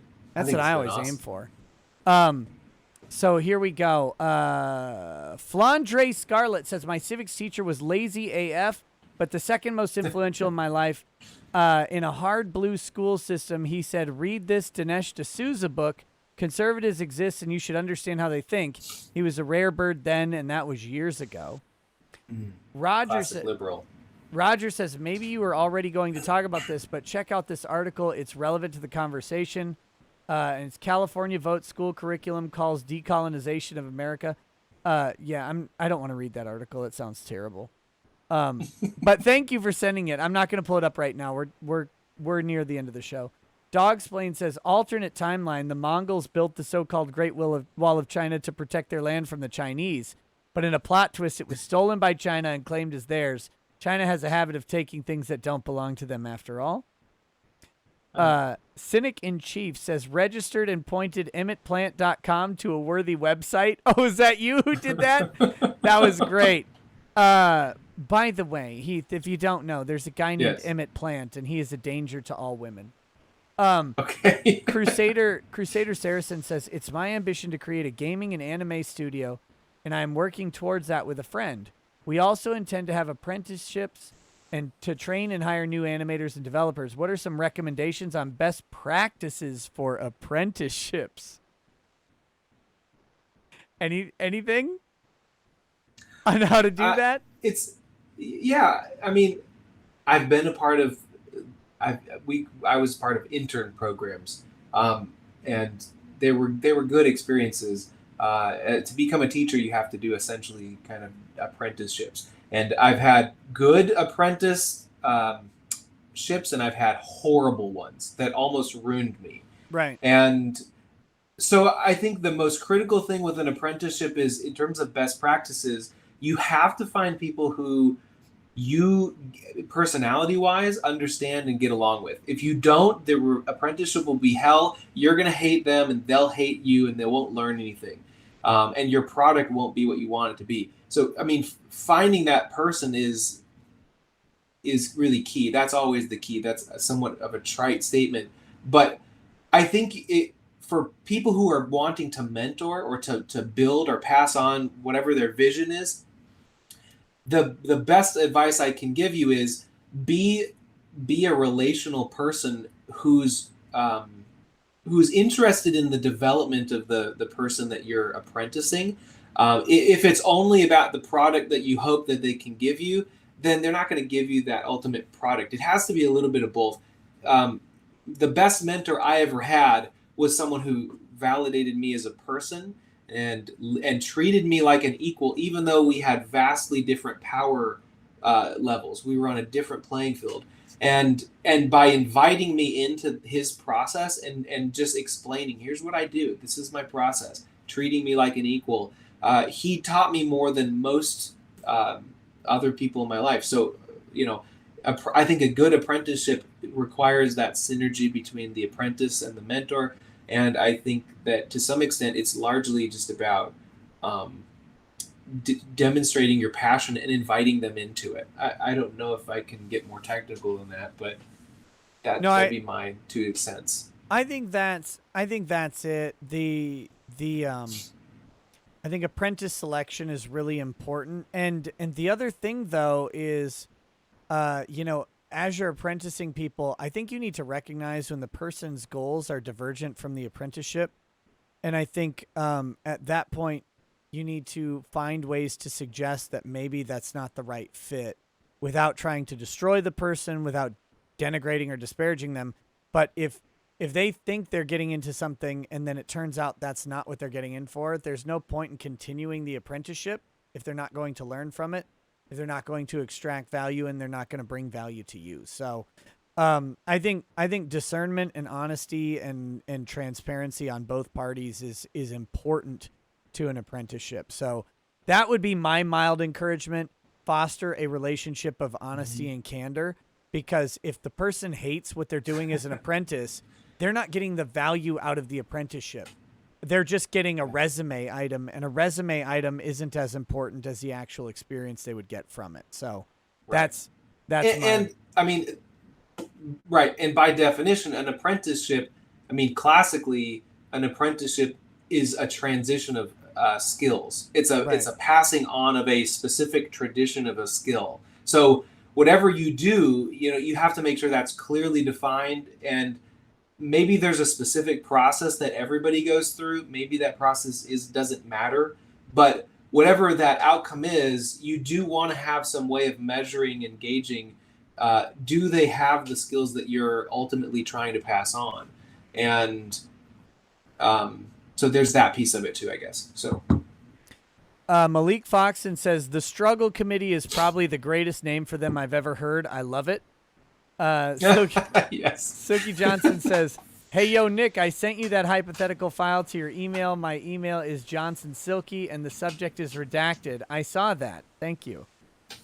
It's a PDF, so take a look and create your own good boy credentials. Excuse me. For entertainment purposes, of course, because we're all obedient." I saw it. Thank you very much. Crusader Saracen says, "I'm staying up smoking a brisket all night for tomorrow. So thank you, Nick and Heath, for keeping me entertained. This Heath guy is a great guest, really passionate and enthralling about subjects I'm interested in. Would love to see more of him on the show." Well, that's up to him. He's kind of racist against me, so who knows. Darth Vader says, "Yo, since I bet that whore Padme in court and proved them kids ain't mine. Oh, beat that whore Padme in court and prove them kids ain't mine. I've been drinking and galaxy hopping, stopping at whorehouses and tricking them into snorting space blow off my lightsaber and slaying Space Tang because I still have a functioning penis." Well, good job, Darth Vader. That's weird. Shadows King 101 says, "Serious question this time.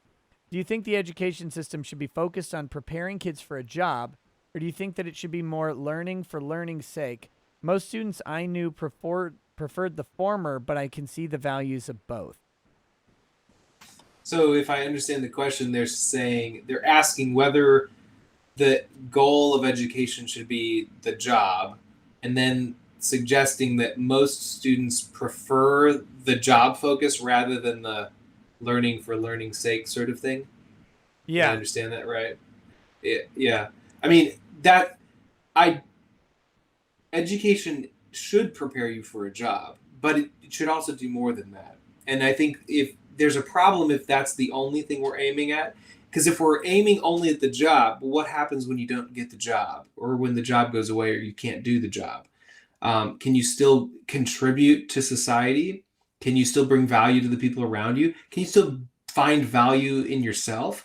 And those are questions that people may or may not be equipped to ask. I think increasingly when we talked about consumer culture and entertainment culture, and I think people are increasingly, I don't want to be mean here, but I think I would include myself. We're increasingly incapable of creative effort because we're constantly pandered to. We're fed a steady stream of content, and so we can appeal to our imagination by just digesting everything that other people are making. So there's almost no need from that perspective to create or to do, and so we kill that part of ourselves. And so maybe you're happy. I don't, I've never been happy when I've just been consuming content over and over and doing nothing valuable.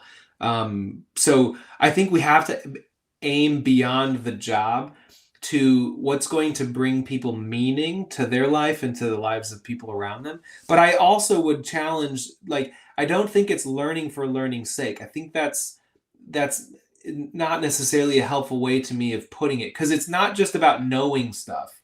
It's like, it really, my, I would say education to just know stuff isn't the right aim either. It's got to go beyond that, because you might not know a lot, but you still might be able to find a deep meaningful life or a passion or pursuit in life, because you have a you the word I'm going to use here is inquiry and wonder or curiosity. Like, if you're still a 90-year-old who's able to find wonder or curiosity in the world, then you're in a good place and you'll be fine. You'll find ways to add value to your own life and other people. But if you just know a bunch of facts, well, you'll either tell everybody all the facts you know and they'll be bored, or you'll run out of facts and be bored yourself. And so I don't think it's just learning for learning's sake. I think both of those have to go beyond that for education. That's a long answer for a short question. It's a long answer, but it's a good one. If you're just training for jobs, first of all, K through 12 isn't necessary to train for jobs. Right. You can get job skills in many different ways to do that. And someone said one of the most common things they heard in school was, "Why do I need to learn X? It won't help me in my job." Um, Right. I think the problem with a public school education, this is why I like homeschool and in some cases charter and private school educations, is public schools have to deal with their economy of scale. They have hundreds of students per school. They have to have a shotgun approach to teaching to try and engage students in various different areas. Now, we've translated this in a bad way because we take overall GPA and make that as some sort of representative figure of a student's value that we pass on to colleges and workplaces. And that's bad, because who Right. cares, generally speaking, what students are bad at when we have stuff that students are good at and engaged in and interested in?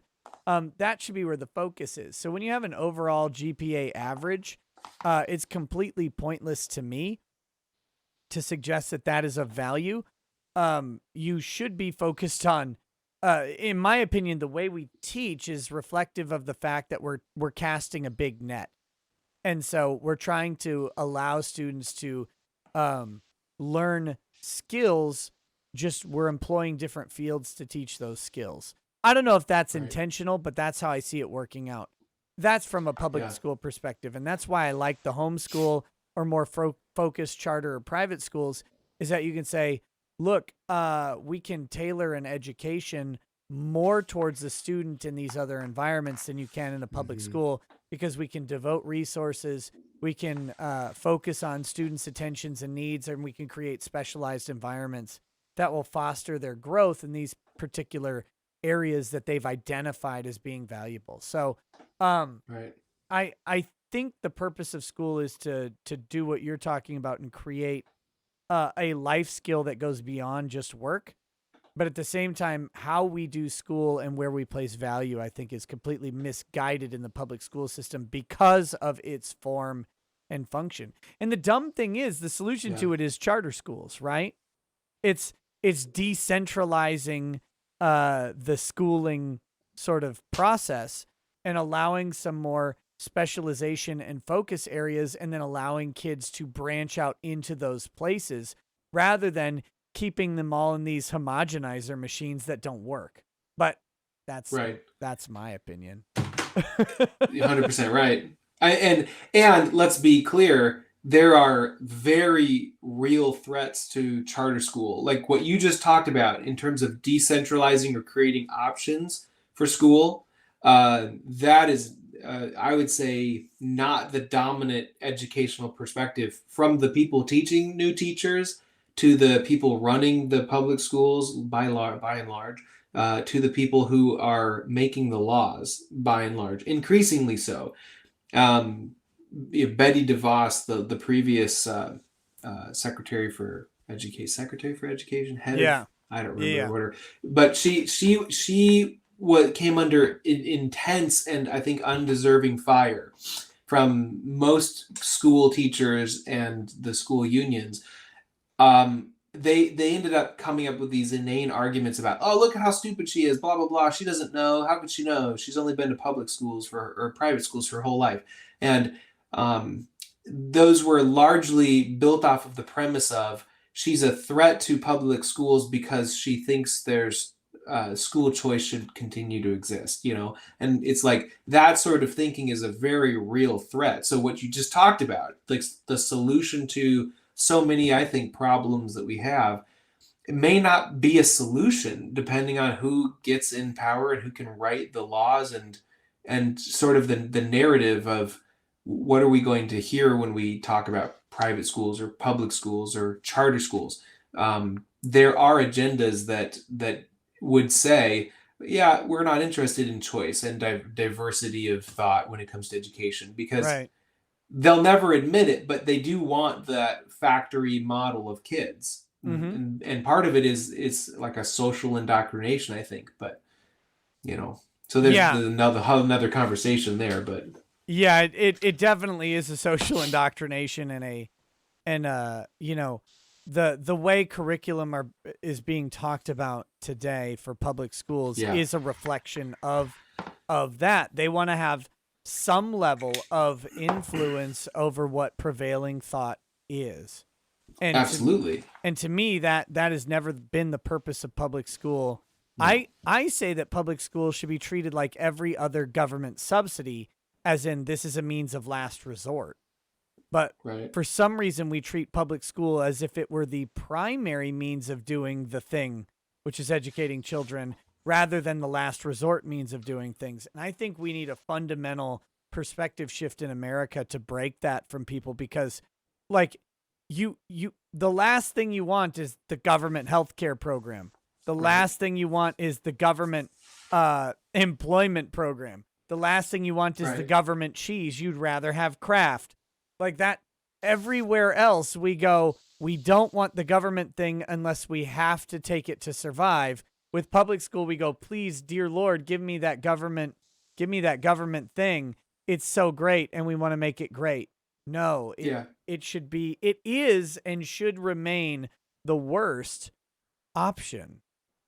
Well, for me, I mean, to reveal my bias, which is probably obvious, I have a conservative bias, and part of the reason for that is because I see too many progressive policies that end up being a one size fits all universalized approach to things, that when you think about, you know, what does some bureaucrat sitting or hundreds of miles or thousands of miles away from my child know about my child, and what they need to educate them. Now, they may know now listen, in terms of educational theory or something, they may have tons more learning and education than me. But education isn't primarily about theory, it's primarily about relationships. And that's almost any good teacher that you meet will tell you that, but we don't treat education training like that.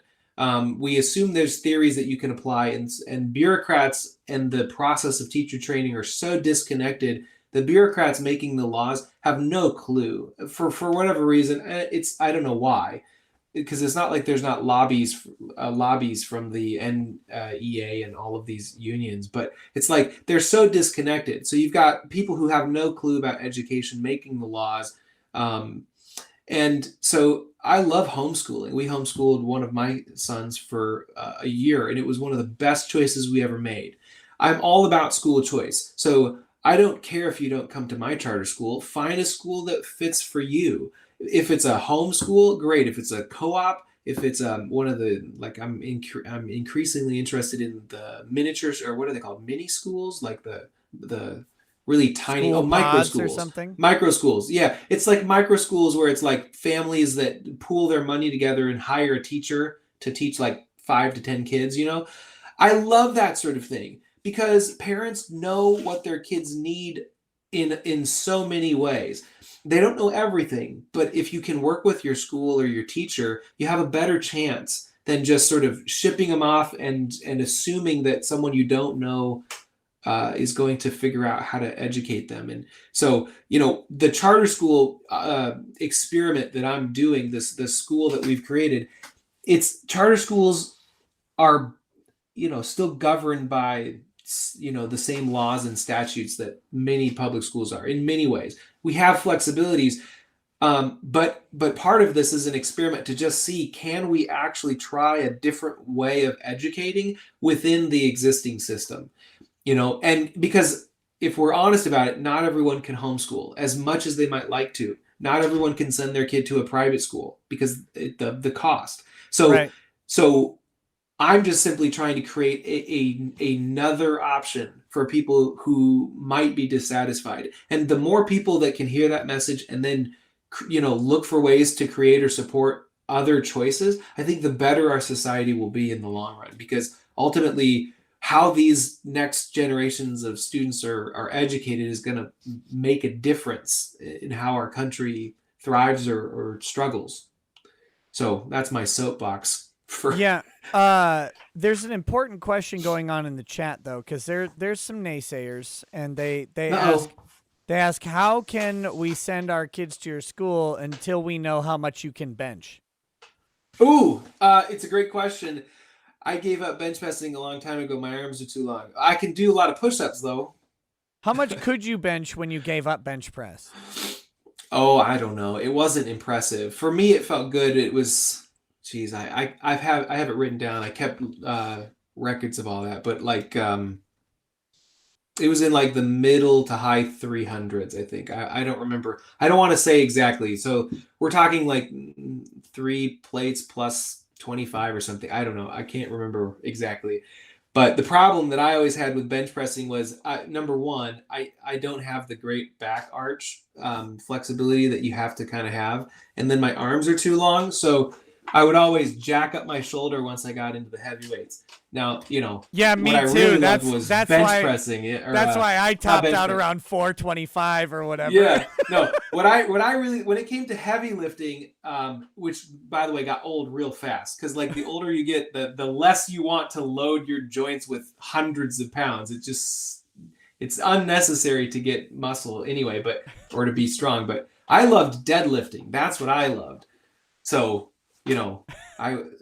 I was working my way up to 500 pounds, which is not a lot by any means, but it felt good for me.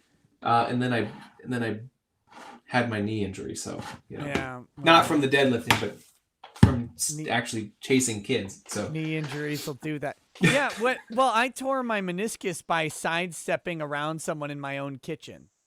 Like, That's always how it is. Years of soccer and other activities, and then it's like, I stepped sideways and felt. I was like, wait, that was weird.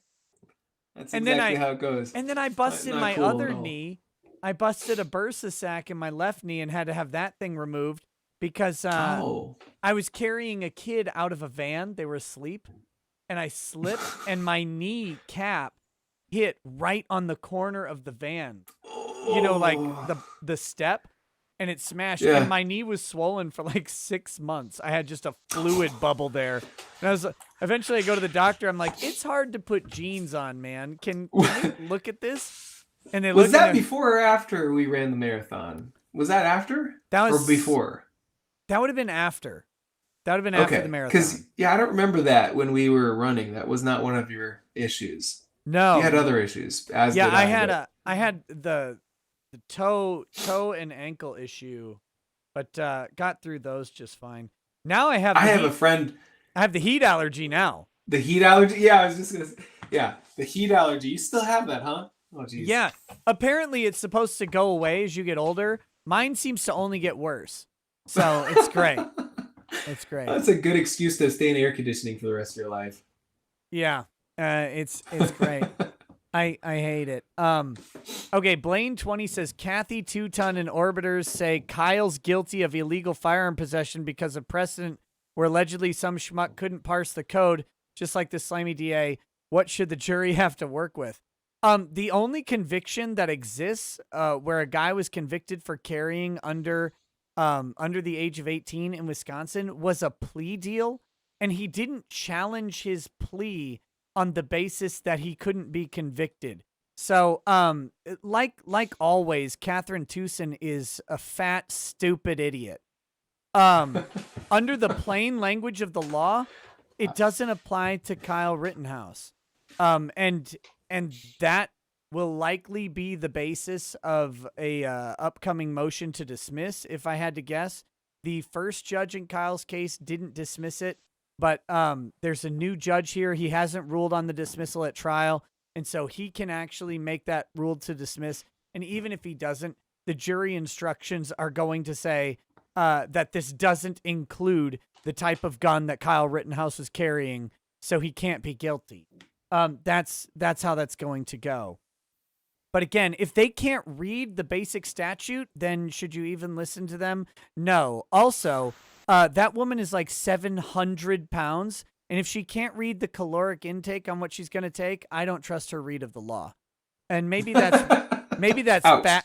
Maybe that's fattest of me, but that lady's fat and doesn't deserve any respect.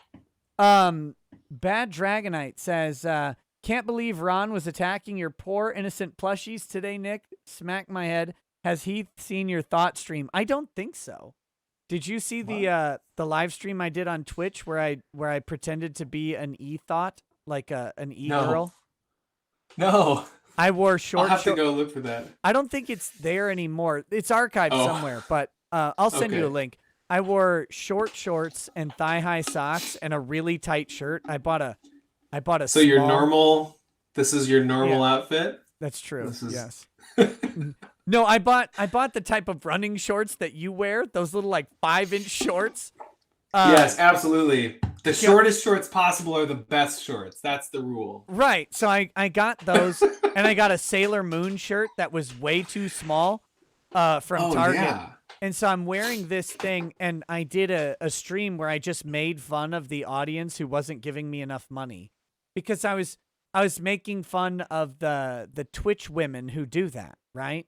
Who are like, look, if you're not going to give me $5, maybe you should have a job. Maybe you should be worth something, you pathetic weasel. Just shaming people into supporting their channel. God, it was so great. And so I had a bunch of stuffed animals because I have 5 children. Someone was like, today they were like, no man with that many plushies is blah, blah, blah, blah. And I was like, I have more plushies in my house than you have square feet in yours. Because we went to a Toys R Us that was going out of business. You know those inflatable balls with like the tie-dye patterns on them? Yeah. And you know how they were always in those like big cages with the bungee cords on them? For sure. You bought one of those big cages. I did. I helped you. Pick it up. Yeah, you helped me pick it up. We put it in the back of the van. So like I remember that. I have one of those big cages stuffed full of plushies. They're just Yeah. plushies for days. And so this person's like, Ah, who has that many plushies? I'm like, my children have more damn plushies than you even five, have. That was not even five scratching the kids. surface. Five Uh, kids. It's you when you know until you have more than two kids, you don't understand how much stuff kids get. It's weird. yeah, It's like an because exponential increase. every relative of yours is like, oh, here's another stuffed animal. It's like, please, for the love of God, stop. Yeah. Just please Yeah. don't give them any stuffed animals. Don't give them anything. Give them shame. Do something else for their birthday. Make them Right, work. right. Like, please don't give them anything. We have boxes.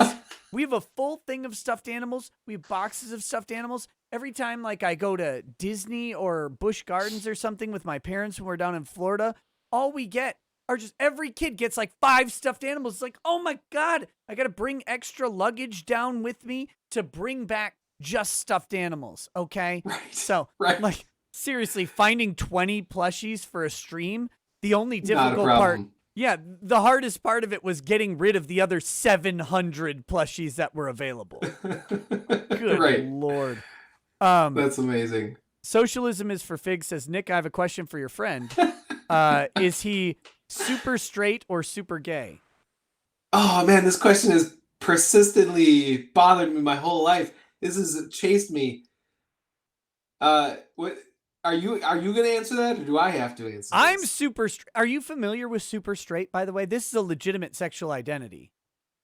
It's No. What's new. super straight? No. What? Tell Okay. me. Okay, so this is important. A super straight person is only sexually attracted to a cisgendered person of the opposite gender. So, like, because nowadays, like, if you're just a heterosexual male, that must include trans females, right? Male to female trans. But Oh, sure. a super straight person is only attracted to heteronormative cisgendered people of the opposite gender. So a man is only Yeah. attracted to a biological straight woman. Okay. Wow. Now, did you just say that you were super straight? That's how I you am classify super yourself? straight as hell. Yeah. Yeah, right. Well, I mean, I'm married to a woman who does happen to be a cisgendered biological identifying female. So I am by definition super straight, But and let's that say yeah. let's say you weren't though. If there was a man who turned into a woman, would you be wanting to get with that person? Would you be sexually No. attracted to them? No, I don't think so. Here's the thing. Here's part of the problem. I've never been one of those guys who thought that plastic surgery looks good on women. Like I'm talking about the really obvious stuff, like the lips or whatever, the chin stuff. Yeah. Um, I'm not like I just knowing that there's been work done takes away, like they could be gorgeous from an objective standpoint, but knowing that that was like modified, it's not something that I've been really interested in. So, but my wife works at a salon, and a lot of the girls will they get injections of all sorts of things, in their lips and their eyebrows and their There's only forehead and one stuff. injection a woman needs. From Jesus, or what's the Well, I don't look. I don't name mine, but But I mean, my point being is just that's always been a weird thing for me. So I think just based on that and that alone, not to mention like whatever religious beliefs or other preferences I might have, I just don't think it would work for me. I don't see that being I don't see that being a. But I'm curious about the super straight or super gay. Why is it either or? I don't well, I understand think the no. dualism there. I think super gay is the other is similar where they'll So only date a biological same yeah, gendered person yes, okay, who's gay. So I think that's what right. that is. I'm not as familiar cuz I'm not super gay. I'm super straight.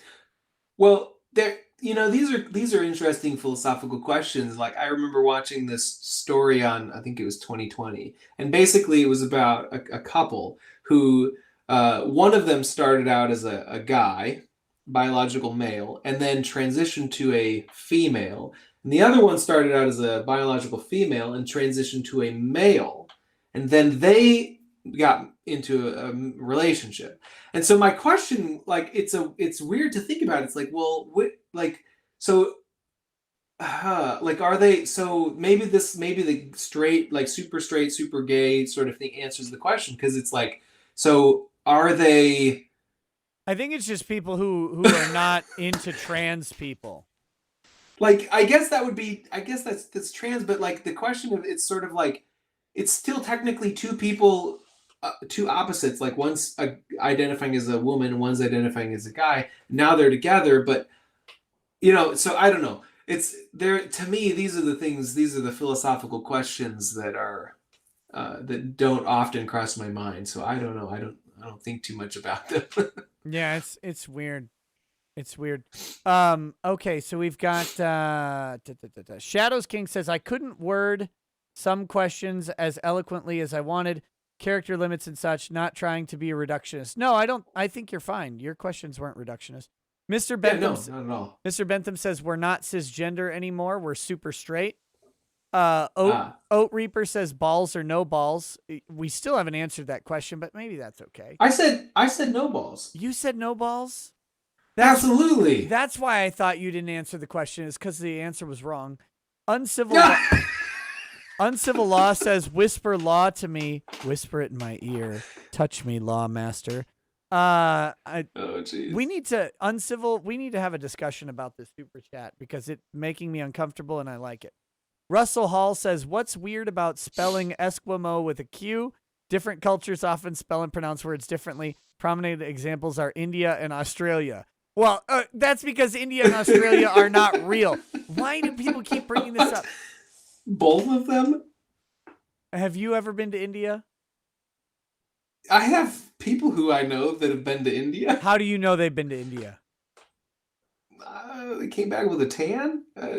That's some Florida. Some sort of bacterial, I don't know, from the water. That's also Florida. I don't know. That's a great question. But how do you know, based on that logic, how do you know anything exists? India, it's simple. Is it too funny to exist? India and Australia are both too funny to exist. I've met people from India and Australia. You haven't. Oh my God. You don't know that they're from there? You have no way of knowing. They thought they were. That's true. That's thought true. Or said because they're paid to say they are. Listen. In India, how do I break this to you? They have to have advertisements on TV to convince people to poop in toilets rather than the street. Okay? Yeah. That's not a real place. That's too funny to be real. That's a government plant, if I've ever heard of it. You've heard of Open Bob and Vagine, right? Like the meme that if an Indian man were to engage with literally any woman on a social messaging sort of network, that they say Open Bob and Vagine, and like that's a funny joke that happens. Until you realize that if you talk to any woman who has gotten a message from an Indian man, that's actually what happens. Because it's not a joke. That's just literally how it plays out. Again, right. Too funny to be real. It's not too funny to be real. It's not real. Okay. You're telling me consider it. The entire I'm gonna look into it. The entire Earth's tech support is handled by one company or one country? No, not possible. Yes. I just spoke with someone from there, and she identified that person was in North Carolina. Like that. Yeah.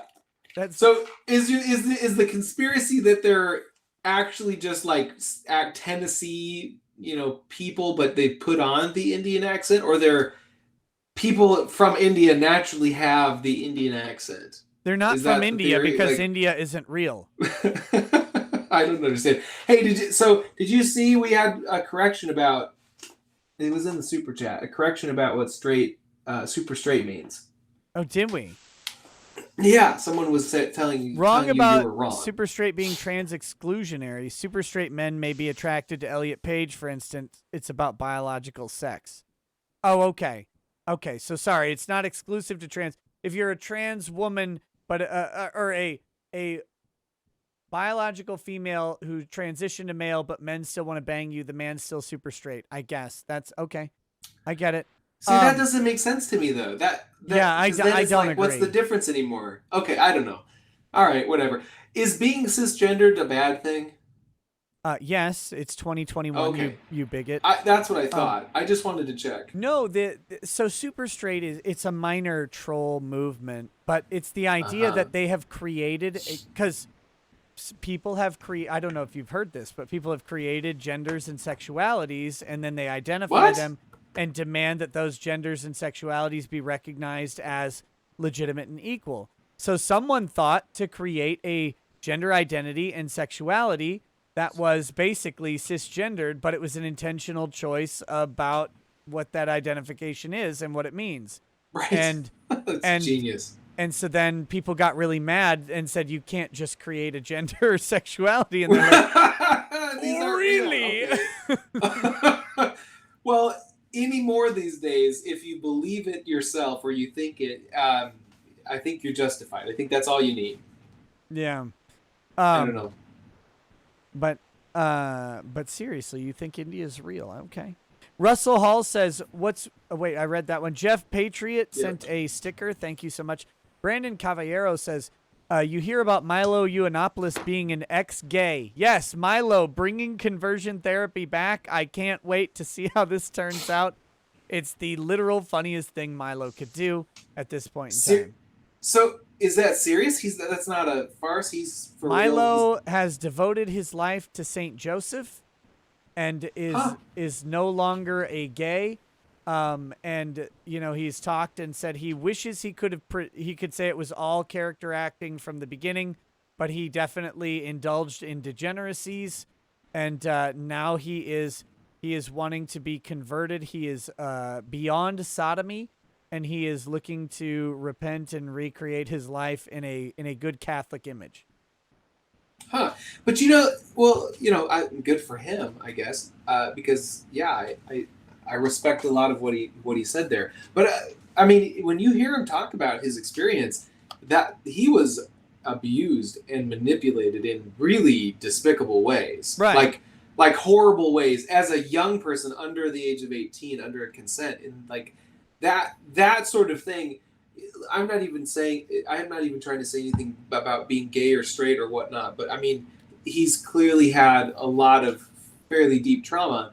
And, I think I Please was don't listening a say couple deep years ago. trauma when we're talking Deep about what he trauma! was subjected to. Yeah, Oh my no, God. I don't know. I just remember, I remember him talking on a podcast or something where it seemed like he was talking with some people. I don't remember who it was. And he seemed to be discovering the trauma as he was describing it. And it was like, whoa, dude, like, whoa. So, maybe he's getting some help. I don't know. Or Ace gotten some Brain help. Ace Brain 2003 says if India were real, Christopher Columbus would have successfully landed there in 1492. Just saying. See? Yeah, that is a good point. Yeah, that's true. And Australia is a prison colony continent. We sent all of the bad people of England to a separate continent, and what they created were the hottest women on earth. No, thank you. What? Where No, I where don't agree. where everything. Okay. You don't agree?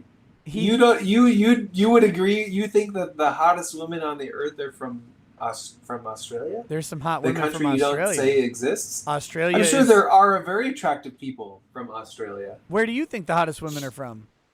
I don't know, from wherever they're from. It's not from Australia. It's from wherever else. Come on now. Listen, I'm not particular about. I think beauty can be found anywhere. Yeah, beauty can be found anywhere, but beauty is found in specific places with high levels of frequency. That's the distinction we're making. What, Lake? And Yeah, it's this pretend that's world. fairly true. It's this pretend world where boomerangs are real and somehow I are seem a to- weapon. I seem to remember you making the same argument about the Lakeville yearbook, and so, Look, I'm just disproportionate. saying, you probably made that same argument, if you know what I'm saying. Well, I did marry someone who went to Lakeville High School, Exactly. so I guess I did. Don't I guess ever I don't did. ever doubt the truth coming out here. Yeah. Carnicle Blackburn says, "Hey, since corporations are recognized as people by the Supreme Court, does that mean an American located and founded corporation can vote and hold public office?" No. Also, how much do charter schools cost? Do you want to answer that question about charter school cost? Uh, Nothing.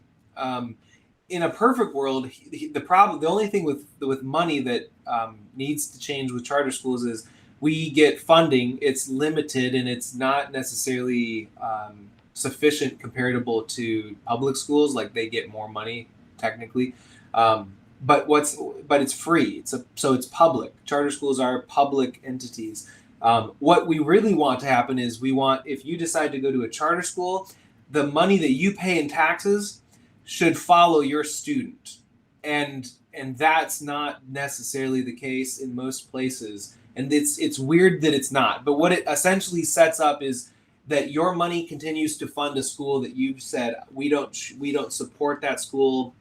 We're not sending our child to that school. We're going to send them somewhere else. So it creates a conflict of resources essentially, where so you've got a charter school trying to eke out an existence over here, but you've got the public school demanding that though we can't like compete with this other school for your child to attend, we still demand their money. And Right. there's large degrees of contention over that. And that's a primary reason why charter schools are despised by a lot of people in public school systems. So the long and the short though is really just that it's free, but there's change that needs to happen in terms of the taxpayer money that you Well, work hard and give to the government. this is a critical element of school choice is that, like, for example, I pay theoretically the taxes to send 5 children to public school, and Right. they get zero benefit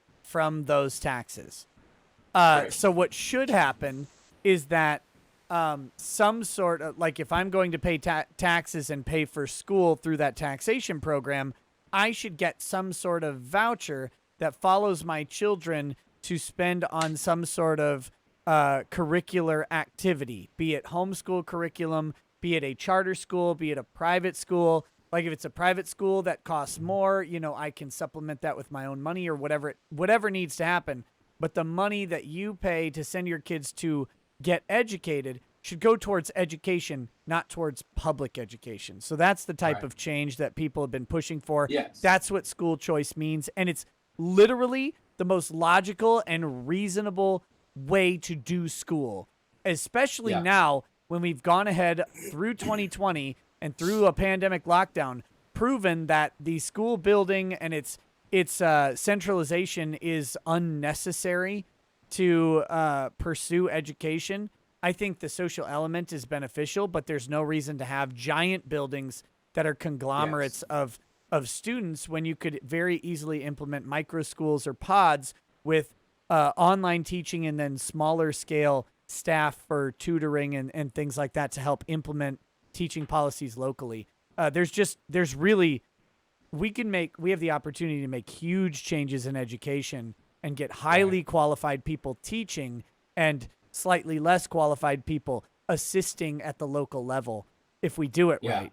But I think we're going to learn the wrong lesson from the pandemic with school. By the way, I think most of the lesson or the takeaway that people will get is something that like, oh yeah, we can do distance learning more frequently, and we can start substituting distance learning for in-person learning, to be more convenient to whatever schedule we have. I think that's the wrong lesson to take away from it. It is sometimes convenient and there are benefits, but I think the greater lesson would be what you said, where we don't need the massive schools. We don't need, there are a lot of teachers. One thing that's been interesting about running a small school in this whole COVID pandemic thing is that it's been nearly impossible to find substitute teachers. And even when we've offered full jobs, it's been impossible in some ways to find qualified people because there are teachers out there and some of them aren't working, but a lot of them, they're being paid to work from home, logging in, on, to do distance learning, probably complaining about it, like distance learning is so hard. And it's like, no, what you mean is distance learning isn't good for education. Like, it's not an effective way of teaching by and large when you're teaching, especially younger kids. But it's easy to just roll out of bed, turn the computer on, as compared to going to a school, being with the kids in person.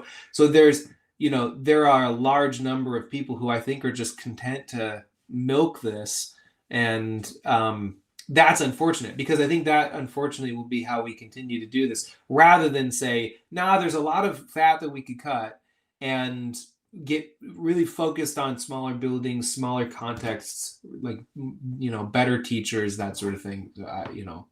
Yeah. And that's the crazy thing is that I think you're right. We're going to learn the wrong lesson, but it's like we can cut the qualification way down if we have the people directing the curriculum be highly qualified, highly compensated, and then we have these sort of line workers who are there present physically with the kids, be people who are qualified to assistant teach in some level. It's a reduced qualification job. It's easier for people to get. And the value is that one-to-one ability to translate something directly rather than leading a curriculum. And we can utilize the high skill, high education of a curriculum developer and filter that directly down through education remotely to kids, and then have someone who presents sort of the disciplinary side, the peacemaking side, along with the coaching and assistant side, can be done. And you can have a lot more tutors to help than you would have teachers, and you can reduce the staff per student ratio by quite a bit. There's so many benefits from this, and I'm worried that they're not going to take any of them, but I'm biased because I know I'm correct. Jeff Patriot sent a sticker. Thank you. Talbot Link says, no matter how much you accomplish or the marks you leave on the world, it will continue spinning when you are no longer in it. This is a humbling lesson missed by so many these days. Andrew War Snowboard says, you guys haven't even covered the way teachers handle discipline. I can still vividly hear my second grade teacher shout, sit down, be quiet, shameful. Oh, man. My preschool, my daycare teacher was way meaner than your Miss Gwen was a bitch. Almond John 1 says, I'm sure MAPS choose the path of teaching, hoping to reach whatever it is goal they want to hit. MAPS being an acronym for minor attracted persons. Stop it. I think they actually do, but most teachers are not that way. There's just a disturbing amount that are. Blaine 20 says, I've been scarce. Have you gone over Parler versus Amazon? I've been covering it, waiting for the updated Amazon's response. Parler, they dropped their lawsuit against Amazon in federal court, and they refiled in Washington. Their second lawsuit is much, much better, and we'll see how that goes, but now I'm waiting for Amazon to respond to them. Joshua Vidrine says, consumerism is painful these days, yet people still cling to it like a battered woman does to her abusive lesbian wife. Thermasius says, I can't remember if the guest has answered the question, but what chaos god do you worship? What? I don't think even the question has been posed yet. No, it hasn't. Which chaos god do you worship? There's only one. Wait, what? There's only one chaos god? I think so. Well, who it's is it? Monotheism, right? No. I don't know. Is this one? This is a Warhammer question. I was just going to say, it's been a long time since I've read Warhammer. But I think about it, Freak. I was just thinking this morning, today, I should probably read some Warhammer. You should. So you want some recommendations? Part of it is I don't know where to start. They're all... There's so many books. If only you knew someone with like a billion Warhammer books who would be a good person to ask where to start. Like if only that person existed somewhere on this planet. Yeah. Well, somebody's got to exist. I just got to keep looking. If only there was a shelf. If only there was a shelf behind me with literally like $25,000 worth of Warhammer books on it. If only that person were real. Well, as you know, whoever this person is, they've definitely not wasted their life. They've invested valuably, so I agree. Maybe they exist. I agree. Yeah. Okay, but so I don't know how to answer the chaos god question. Like, but There are four chaos gods. There is four major ones. We don't need to stop it. Anybody who brings up malice, it gets banned. Um, you've got you've got Nurgle, who is the sort of god of pestilence and disease. Grandfather Nurgle. You've got Korn, who is about blood and death. You've got Sinch, the Lord of Change, and then you've got Slanesh, who is the prince of sort of pleasure and huh? sensation. Okay, probably the changed guy. Sinch? What'd you call him? See. It's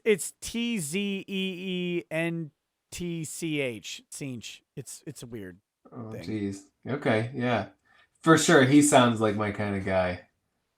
Change. Probably not. I don't know. No, Sinch is good. They're all but good in their own way, but but where would you start if you had to start reading the series? Do you start at the beginning? Is there a beginning anymore, or have they filled in so many no, there prequels are. and First of all, Warhammer is a quintessential universe, and the books cover a range of time that goes back to like the 31st millennium up to the Mhm. 41st or 42nd millennium. So you've got like this 10,000 year window of time, and the books fall all over the place. And there Sure. isn't like a chronological way to read because when you've got a universe of a billion planets and Right. trillions of people, you have storylines that are unrelated and don't overlap at all. So you don't need any of that. So in my Right. opinion, Okay. you've got a couple good starting points. My personal starting point and my go-to recommendation is 3 books by Dan Abnett. And it's Eisenhorn is the main character, but the books are Xenos, Malleus, and Hereticus. And the reason they're great is because they kind of expose you to a whole bunch of different aspects of Warhammer through them. And they're written by Dan Abnett, who is actually a very, very competent writer. Um, this Right. is a universe fiction, right? It's a universe genre, so you will get some bad writing in there, and Sure. until you're invested in the universe itself, the bad writing is harder to overlook. Once you're invested in the universe and you care about what's going on, generally you You can don't care. overlook Yeah. some weaker writing. So that's why I recommend there. The other great place to start is the Horus Heresy, which is the 31st millennium books, and it's kind of the beginning of it's the retelling of Paradise Lost. That's what it Okay. is. And Sure.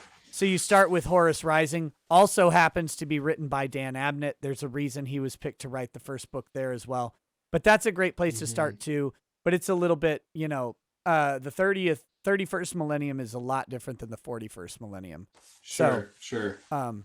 but I have these books. I'll just send them to you. I'll bring them to the city sometime if you want. Sure.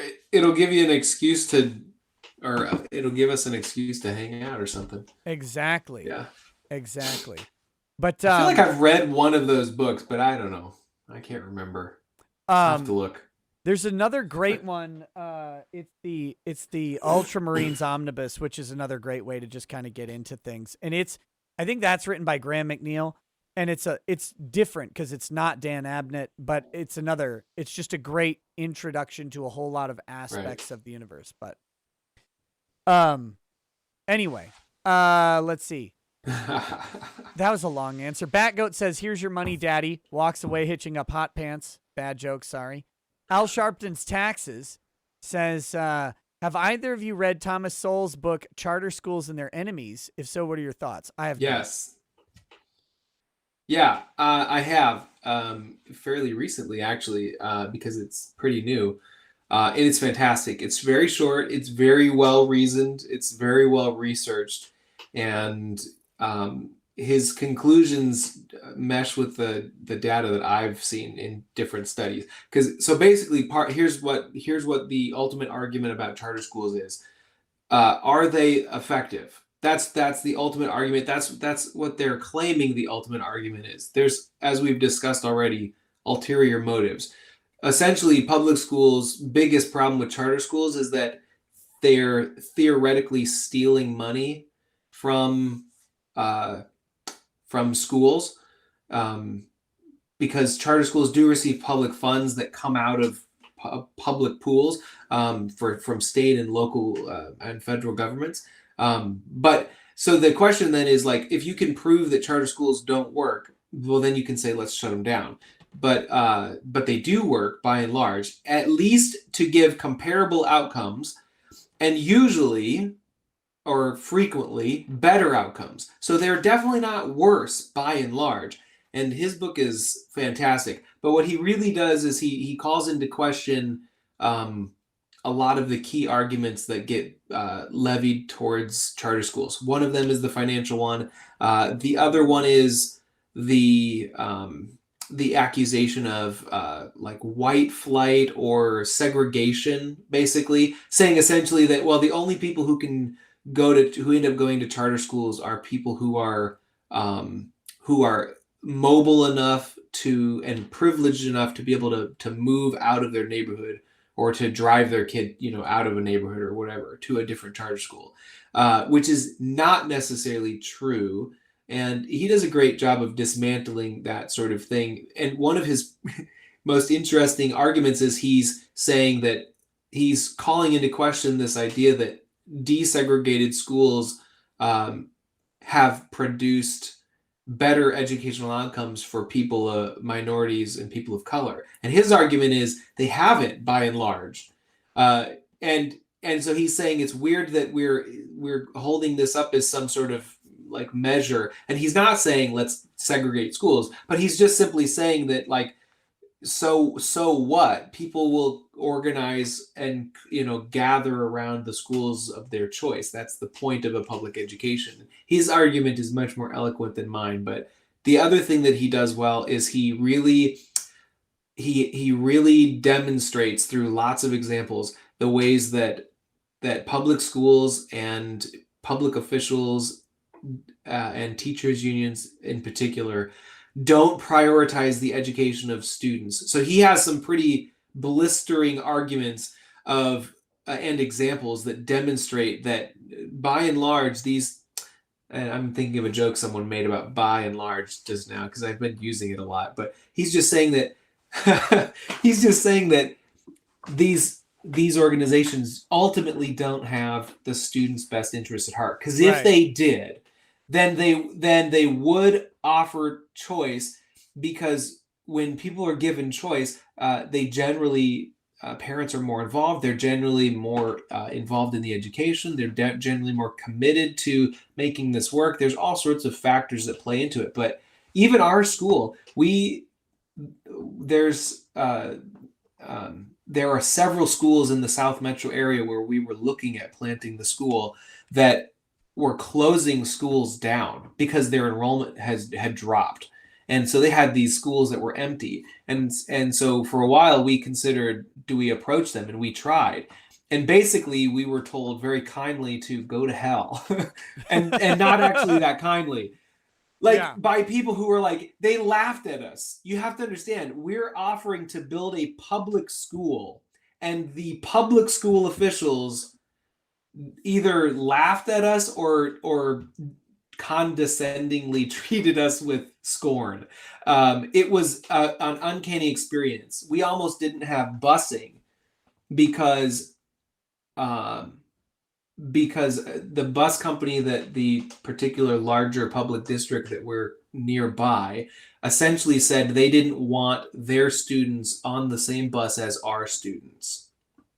Now, they blamed it on COVID regulations or COVID guidance. They said, no, we don't want them. We don't want to intermingle or blah, blah, blah. That's ostensibly, I think, something they added afterwards. Or maybe that's an argument that they could make. But what we heard was, nah, we can't give you a bus route because this particular school district doesn't want their kids being with your kids. And so that's just one of several instances. Like when we asked, because so technically local districts have to, or not have to, but they could provide from their own food service, they could help you with your food service because you're a baby charter school. You don't have a full kitchen or a staff to cook. So in some places, the districts, if they can, I don't know that they're obligated to or required to, but so we approached them and said, would you be willing to work with us with our food service? And they were, it was an absolutely not. We're not even going to entertain the thought. So, I mean, those are just like a couple of examples that just show you there is no love between charter schools and public schools. And it's not necessarily because charter schools don't want to work with public schools. Most of the time we can't work with them because we get shut out. So anyway, I'd recommend Thomas Sowell's book, Charter Schools and Their Enemies, to anybody who's interested in the school choice issue. And, you know, and he's written and talked about a lot of relevant issues that we've talked about on the chat or in the discussion tonight too. So he's just a good person to know. I would just read it. Like, well, I wouldn't, but I would recommend any book by Thomas Sowell. If there's a book that Thomas Sowell has written on a topic that you're interested in, you should read it. I think that's the way I want to say that. He's a clear thinker for sure. Yeah, very eloquent. Nova Zero says, Heath, have you read Against Method by Paul Feyerabend? Something I slap teachers around with when they get a bit too firm in their teaching styles. No, I'd have to look into it. All those books on that shelf behind you, and you haven't read Against Method? How dare you? I don't know. Marsupial Gamer says, wrong about super straight being trans exclusionary. Super straight men may be attracted to Elliot Page, for instance. It's about biological sex. Yes, we just read that one. Thank you. Socialism is for Fig says, tell him about the kangaroos, Nick. I mean, kangaroos. What do you need to say about kangaroos other than obviously fake? I saw a video of two kangaroos. One knocked him out. Somebody had put like an MMA commentary on the background. It's great. Just classic. Yeah, I get that. Look, I've touched a kangaroo. I know kangaroos in theory are real, but they had to genetically engineer them to keep up the meme because this animal is not natural. It spits out this little larval baby thing, which then crawls up into its pouch to live there and finish developing. What kind of stupid animal would do that, for one? Two, its hind legs, it has a fifth leg. It's called a tail, which it can balance itself on while disemboweling you with its feet. And if that's not enough, it's a professional boxer up top. This country is bogus. I'm tired of it. I'm tired of it. How do you feel about the insects? Because I do think the insects are quite absurd. It's over the top. The entire continent is designed to murder you. Yes, yeah. But we're to believe people live there. Like, do you understand? And let's not forget that what happened last year, was it? Not 2020, 2019. The entire country was lit on fire by a bird. Yeah. A hawk lit an entire country on fire. The whole country was on fire. First of all, no one saw the glow. Second of all, even though an entire country burned to the ground, like no one died because nobody actually lives in Australia. It's fake. I'm tired of this. We've got to get the truth about Australia out there. Somebody told me that at certain seasons in Australia, presumably if that place exists, you don't want to walk between buildings because you could run into a web of the giant funnel spider. Yeah. And I thought to myself, so like you literally, it's a gamble. Like whenever you walk between two objects relatively close together, you may or may not stumble into the most poisonous spider. Do you know how many stories there are from this alleged continent where it's like, oh, you don't want to do that? There's like a 97% chance that you die when that happens. Oh, where does this happen? Does this happen like way out in the remote part of this continent? No, in the major metro areas. Yeah, oh, come on. Melbourne, for sure. Yeah, Sydney. You know this country lost... This country lost 2 wars to emus. What? Oh, yeah, sure. 2 of them.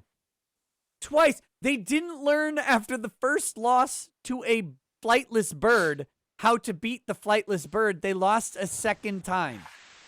Well, I mean, the first time, weren't they just recently criminals? I mean, Heath, how many emu skills do you have when you're incarcerated? I can single-handedly win the emu war with a pair of boxing gloves. Like, this is, they had well, fully the emus automatic had weapons. They got they had the flanked. help. They got flanked by birds. They Yeah. got out-tacticked by birds. How tactic. Well, see, but the birds had the kangaroo boxers. That was the problem. They enlisted some extra militia, I think. It's completely fake. Okay. This fascinates me. Okay. We've got Marsupial Gamer says Australian women are the hottest women in the world. Rail Track says so Australia is fake. And again, a bunch of criminal men sent to an island are suddenly breeding a bunch of hot women. But also Aboriginals. Yeah, come on. Stop it. Rail Track says so Australia is fake, but will you take my fake money, right? I mean, I will take your fake Australian currency, but I wish you'd just stop lying and send American because it's worth more. Socialism is for Fig says, does your friend know all the lies about the coof? The coof? COVID being the coof. Oh, yes. Oh, all the lies. It's all lies. Yeah. Well, not all of it, but most of it. Well, I mean, it depends on what lie we're talking about. It is a thing that happened. However, I think it's been, we'll say, exaggerated. Okay, I mean, I'll tell you a story.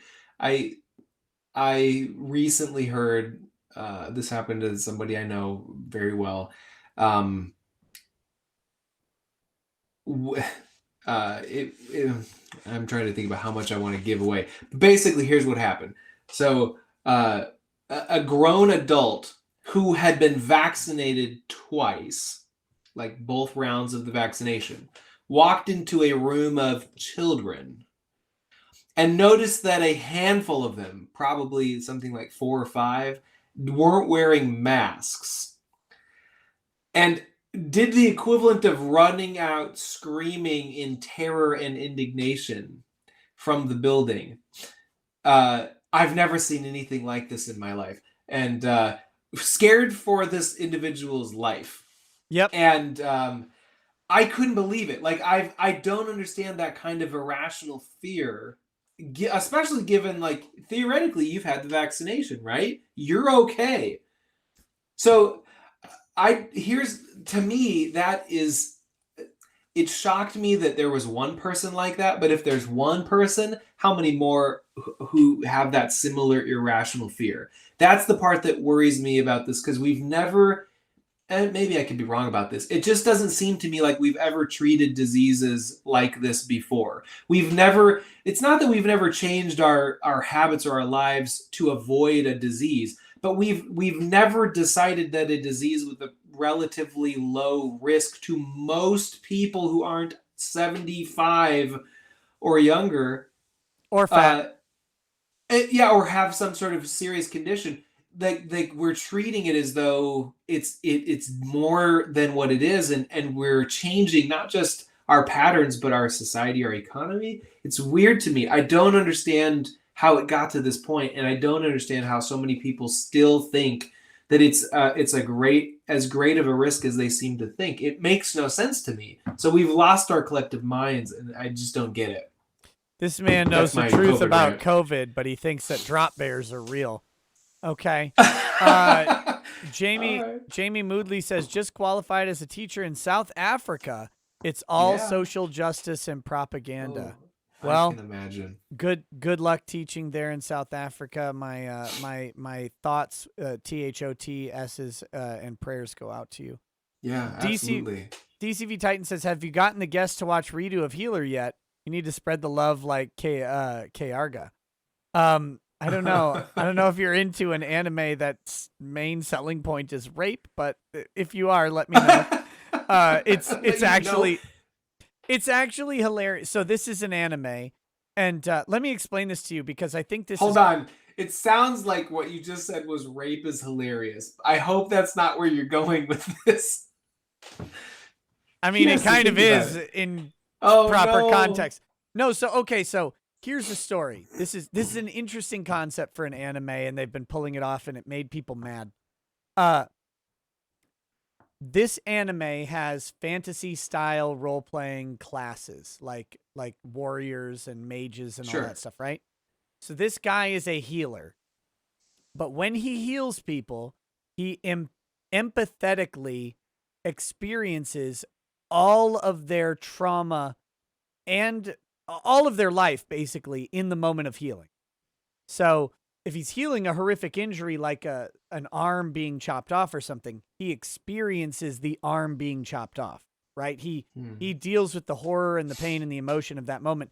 He also deals with everything else, but he gets the full negative trauma. So he doesn't want to be a healer, but they need one. So they enslave him.